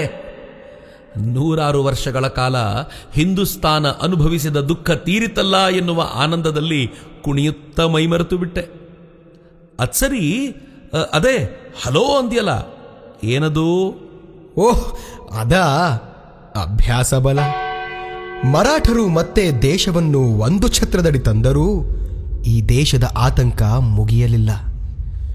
ಮುಸಲ್ಮಾನರಷ್ಟೇ ಕ್ರೂರಿಗಳು, ಒಂದು ಮುಷ್ಟಿ ಹೆಚ್ಚು ನಯವಂಚಕರೂ ಆದ ಕ್ರಿಶ್ಚಿಯನ್ನರು ಈ ಪವಿತ್ರ ಧರೆಗೆ ಕಾಲಿಟ್ಟರಲ್ಲ, ಅವರ ಭಾಷೆ ಅದು. ನನಗೂ ರೂಢಿಯಾಯಿತು. ಓಹ್, ಗೆಲುವಿನ ಸಂಭ್ರಮದಲ್ಲಿ ನಾನು ಕಥನಕಾರ ಅನ್ನೋದನ್ನೇ ಮರೆತು ಬಿಟ್ಟಿದ್ದೆ. ವಾಸ್ಕೋಡಗಾಮ ಭಾರತಕ್ಕೆ ಬರುವ ಸಮುದ್ರ ಮಾರ್ಗ ಹುಡುಕಿಕೊಂಡ. ಅವನ ಹಿಂದೆ ಪೋರ್ಚುಗೀಸರ ಸೇನೆ ಬಂತು. ದಕ್ಷಿಣದ ಕಲ್ಲಿಕೋಟೆಯಿಂದ ಆರಂಭಿಸಿ ಗೋವೆಗೆ ಬಂದು ನೆಲೆ ನಿಂತರು. ಅಲ್ಲಿನ ಹಿಂದೂಗಳನ್ನು ಮನಸೋ ಇಚ್ಛೆ ಪೀಡಿಸಿ ಕಾಡಿ ಮತಪರಿವರ್ತನೆ ಮಾಡಿದರು. ಇಂದಿಗೆ 500 ವರ್ಷಗಳ ಹಿಂದೆ ಅವರು ಗಳಿಸಿದ ಸಂಪತ್ತು ಯಶಸ್ಸು ಕಂಡು ಡಚ್ನ, ಫ್ರಾನ್ಸ್ನ ಕ್ರಿಶ್ಚಿಯನ್ನರು ದಾಂಗುಡಿಯಿಟ್ಟರು. ಎಲ್ಲಕ್ಕಿಂತ ಕೊನೆಗೆ ಬಂದವರು ಇಂಗ್ಲೆಂಡಿಗರು. ಎಲ್ಲರಿಗಿಂತಲೂ ಕೊನೆಗೆ ಭಾರತ ಬಿಟ್ಟು ಹೊರಟವರು. ನಿಜ ಹೇಳಲೆ ಮಿತ್ರ, ಅವರಿನ್ನೂ ಹೋಗಿಯೇ ಇಲ್ಲ. ಇಲ್ಲಿನ ಜನರ ತಲೆಗಳಲ್ಲಿ ಬಲವಾದ ಸ್ಥಾನ ಮಾಡಿಕೊಂಡು ಕುಳಿತು ಬಿಟ್ಟಿದ್ದಾರೆ. ಅವರನ್ನು ಓಡಿಸುವುದು ಅಷ್ಟು ಸುಲಭವಿಲ್ಲ. ಒಪ್ಪಿದೆ ಬಿಡು. ಕ್ರಿಶ್ಚಿಯನ್ನರು ಎಂಬ ಹುಳುವಿನಿಂದ ಕಡಿದವ ಬೇಗ ಸುಧಾರಿಸಲಾರ. ಅಂದಹಾಗೆ ಇಂಗ್ಲೆಂಡಿಗರು ಮೊದಲ ಕಾಲು ಭಾರತದಲ್ಲಿ ಬಲವಾಗಿ ಊರಿದ್ದು ಇಂದಿಗೆ 250 ವರ್ಷಗಳ ಹಿಂದೆ. ವ್ಯಾಪಾರಕ್ಕೆ ಅನುಮತಿ ಕೊಟ್ಟು ರಕ್ಷಣೆಯನ್ನೂ ಕೊಟ್ಟ ರಾಜರು ನವಾಬರುಗಳನ್ನೇ ಹಂತ ಹಂತವಾಗಿ ಬಲಿಪಡೆದವರು ಅವರು. ಇಲ್ಲಿನ ರಾಜರುಗಳ ಅಸಹಾಯಕತೆಯನ್ನು, ಅಸೂಯೆಯನ್ನು ತಮ್ಮ ಮೆಟ್ಟಿಲಾಗಿ ಬಳಸಿ ಹಿಂದೂಗಳು ಜತನದಿಂದ ಕಟ್ಟಿದ್ದ ಕೋಟೆಯನ್ನು ತಮ್ಮ ತೆಕ್ಕೆಗೆ ಹಾಕಿಕೊಂಡರು. ದೇಶದೆಲ್ಲೆಡೆ ಹಿಂದವಿ ಸಾಮ್ರಾಜ್ಯದ ಧ್ವಜ ಹಾರಿಸಿದ್ದ ಪೇಶ್ವೆಗಳಿಂದ ಭಾರತವನ್ನು ಕಸಿದು ಯೂನಿಯನ್ ಜಾಕ್ ಹಾರಿಸಿದರು. ಆಗ ಇಲ್ಲಿನ ಜನ ಏನು ಮಾಡುತ್ತಿದ್ದರು ಗೊತ್ತೇ? ಇನ್ನೇನು, ಜಾತಿಗಳ ನಡುವೆ ಕದನ ನಡೆಯುತ್ತಿತ್ತು. ಭಾಷೆಗಳ ಹೆಸರಲ್ಲಿ ಕಿತ್ತಾಡುತ್ತಿದ್ದರು. ಉತ್ತರ ದಕ್ಷಿಣಗಳ ಭೇದ, ಅಧಿಕಾರದ ಹಪಾಪಿತನದಿಂದಾಗಿ ಶತ್ರುಗಳ ಜೊತೆಗೂ ಕೈ ಜೋಡಿಸುವ ದೇಶದ್ರೋಹ ಒಂದೇ ಎರಡೇ. ಇಲ್ಲ ಇಲ್ಲ, ನಾನು ಇಂದಿನ ಭಾರತದ ಸಮಸ್ಯೆ ಕೇಳಲಿಲ್ಲ. ಇಂದಿಗೆ 250 ವರ್ಷಗಳ ಹಿಂದಿನ ಭಾರತದ ದೌರ್ಬಲ್ಯಗಳ ಬಗ್ಗೆ ಮಾತನಾಡುತ್ತಿದ್ದೇನೆ. ನಾನು ಇಂದಿನ ಭಾರತದ ಬಗ್ಗೆ ಅಲ್ಲ ಮಾತಾಡುತ್ತಿರೋದು, ಅಂದಿನ ಭಾರತದ ಬಗ್ಗೆಯೇ.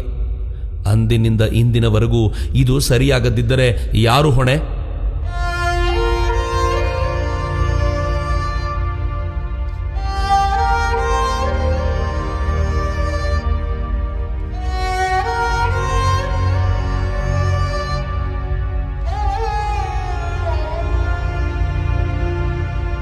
ಅದರ ನಡುವೆಯೂ ಒಂದಷ್ಟು ವೀರರು ಸ್ವತಂತ್ರ ಭಾರತದ ಕನಸು ಕಂಡರು.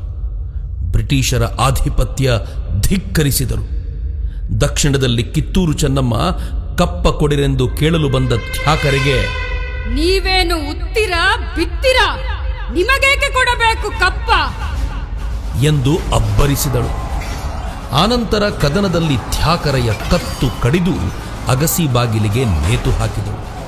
ಆಗಿನ್ನೂ ದೇಶ ಸ್ವಾತಂತ್ರ್ಯದ ವಿಚಾರದಲ್ಲಿ ಕಣ್ಣೂ ತೆರೆದಿರಲಿಲ್ಲ. ಹೌದು, ಚೆನ್ನಮ್ಮ ಅಬ್ಬರಿಸಿದ 3 ದಶಕಗಳ ನಂತರ ಝಾನ್ಸಿಯ ರಾಣಿ ಲಕ್ಷ್ಮೀಬಾಯಿ ಸಿಡಿದೆದ್ದಳು. ರಣಚಂಡಿಯಾಗಿ ಕಾದಾಡುತ್ತಾ ನಿಂತಳು. ಯುದ್ಧದಲ್ಲಿ ಆಕೆಯ ದೇಹತ್ಯಾಗವಾಯಿತಾದರೂ ಆಕೆ ಹಚ್ಚಿದ ಹೌತಾತ್ಮ್ಯದ ಬೆಂಕಿ ಧಗ ಧಗನೆ ಉರಿಯಿತು. ಅಲ್ಲಿಂದಾಚೆಗೆ 9 ದಶಕಗಳಷ್ಟೇ. ಹೌದು, ಅವರ ವಿರುದ್ಧ ನಾವು ಬಹಳ ಹೋರಾಡಬೇಕಾಗಿ ಬರಲಿಲ್ಲ.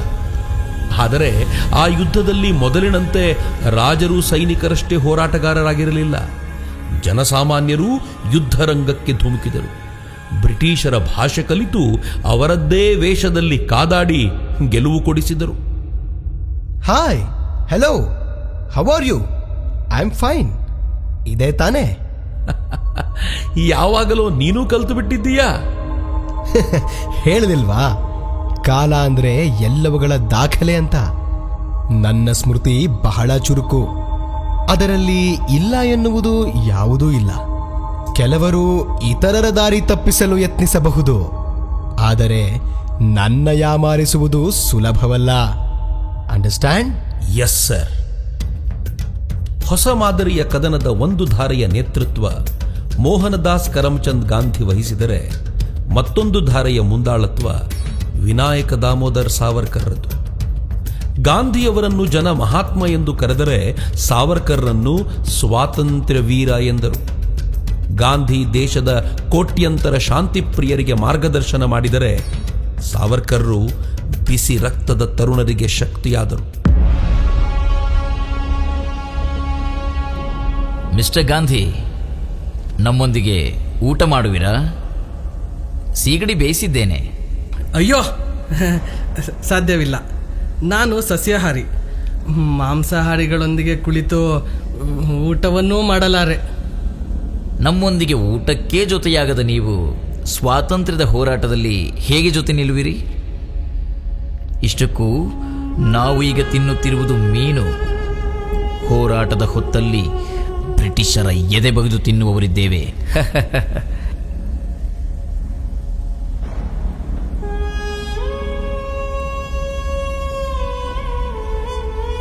ಸಾವರ್ಕರ್, ಸ್ವಾತಂತ್ರ್ಯ ಹೋರಾಟದಲ್ಲಿ ಬಂದೂಕಿನ ಬಳಕೆ ಆಗಲೇಬೇಕೇ?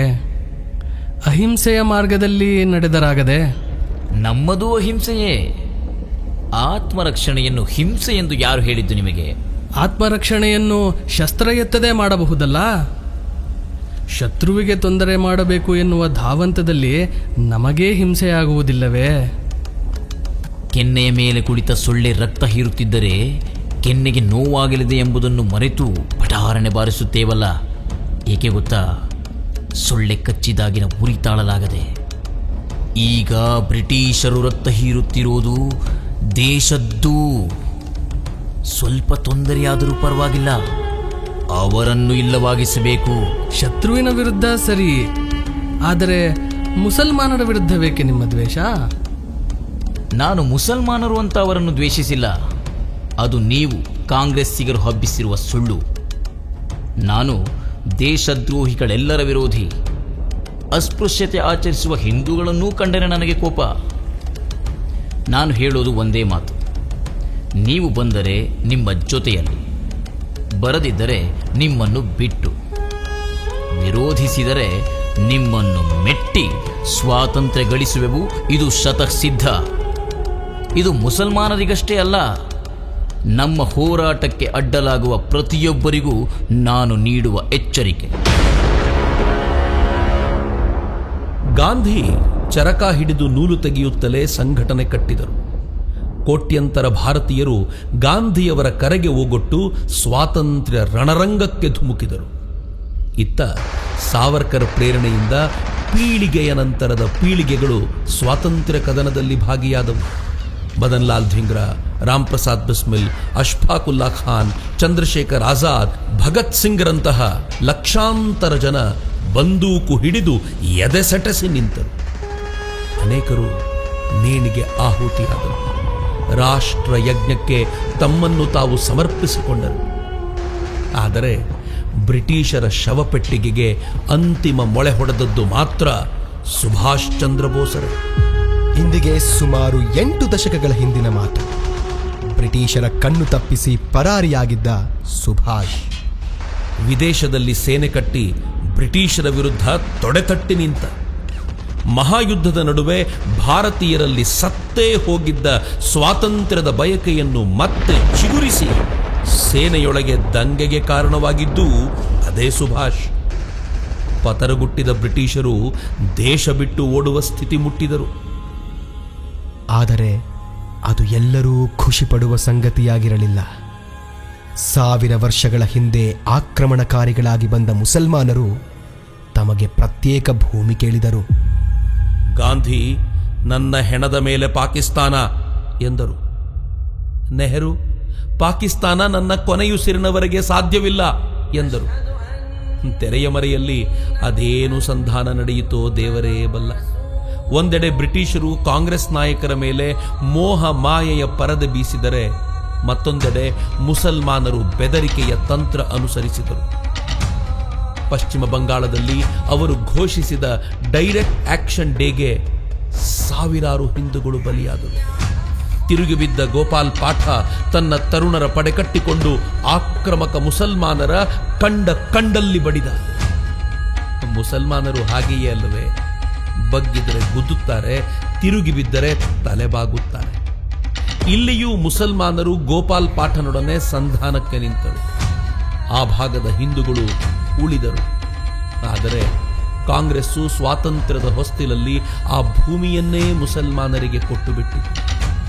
ಹೋರಾಡಿದ ಹಿಂದೂಗಳು ತಮ್ಮ ನೆಲೆಯನ್ನೇ ಕಳೆದುಕೊಂಡರು.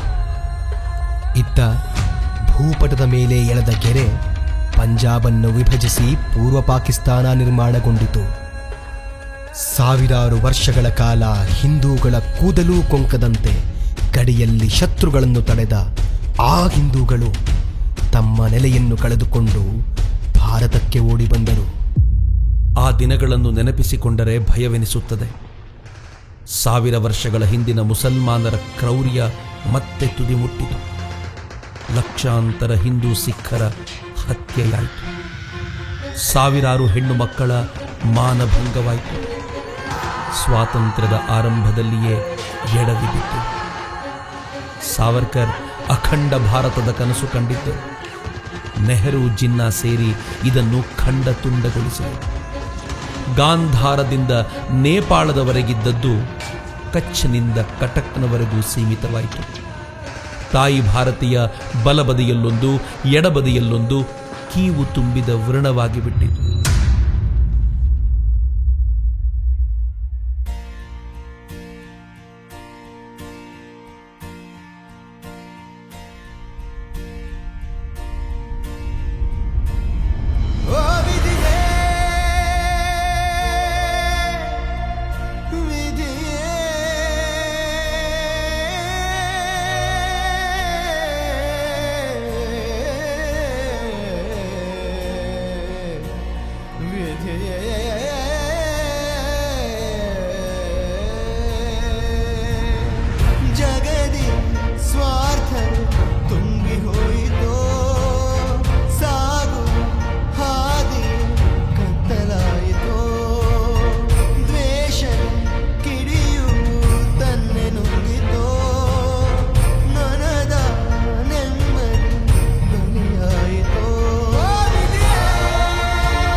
ಏಕೆ ಸುಮ್ಮನಾದೆ?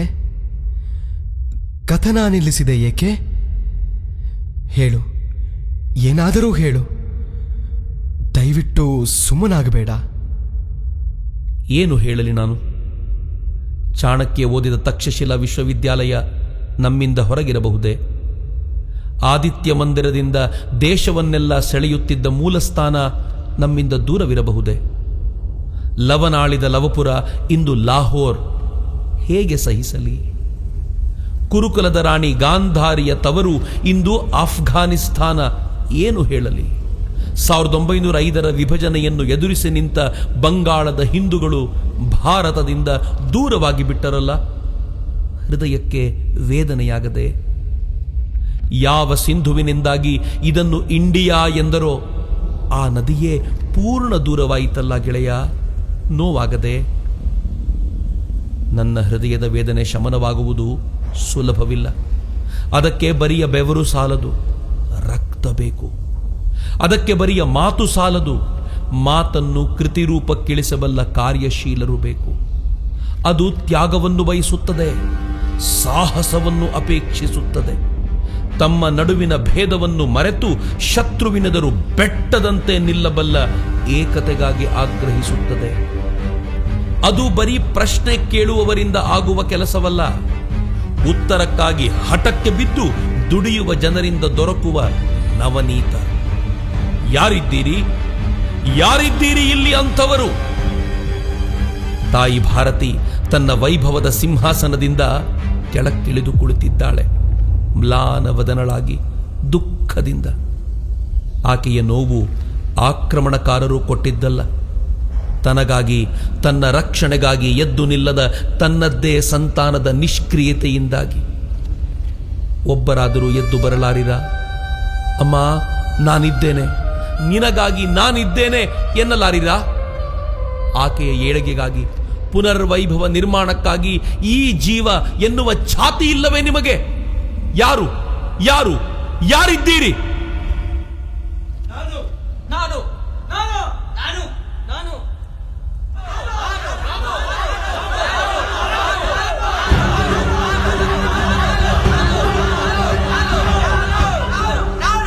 ಅದೋ ತಾಯಿ ಭಾರತಿ ದುರ್ಗೆಯಾಗಿ, ಕಾಳಿಯಾಗಿ ಮೈ ಕೊಡವಿ ಎದ್ದು ನಿಲ್ಲುತ್ತಿದ್ದಾಳೆ. ಅದೋ ಆಕೆ ಮತ್ತೊಮ್ಮೆ ತನ್ನ ಸಿಂಹಾಸನ ಏರುತ್ತಿದ್ದಾಳೆ. ಅದೋ ನೋಡು, ಅಖಂಡ ಭಾರತ ಮತ್ತೆ ನಿರ್ಮಾಣವಾಗುತ್ತಿದೆ. ಅದೇ ಹಳೆಯ ವೈಭವ ಮರುಕಳಿಸುತ್ತಿದೆ. ಅದೋ ಮತ್ತೊಮ್ಮೆ ಸುವರ್ಣಯುಗ. ನನ್ನ ಭಾರತಕ್ಕೆ ಜಯವಾಗಲಿ, ಅಖಂಡ ಭಾರತಕ್ಕೆ ಜಯವಾಗಲಿ, ಸನಾತನ ಸಂಸ್ಕೃತಿಗೆ ಜಯವಾಗಲಿ.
जय हिंद।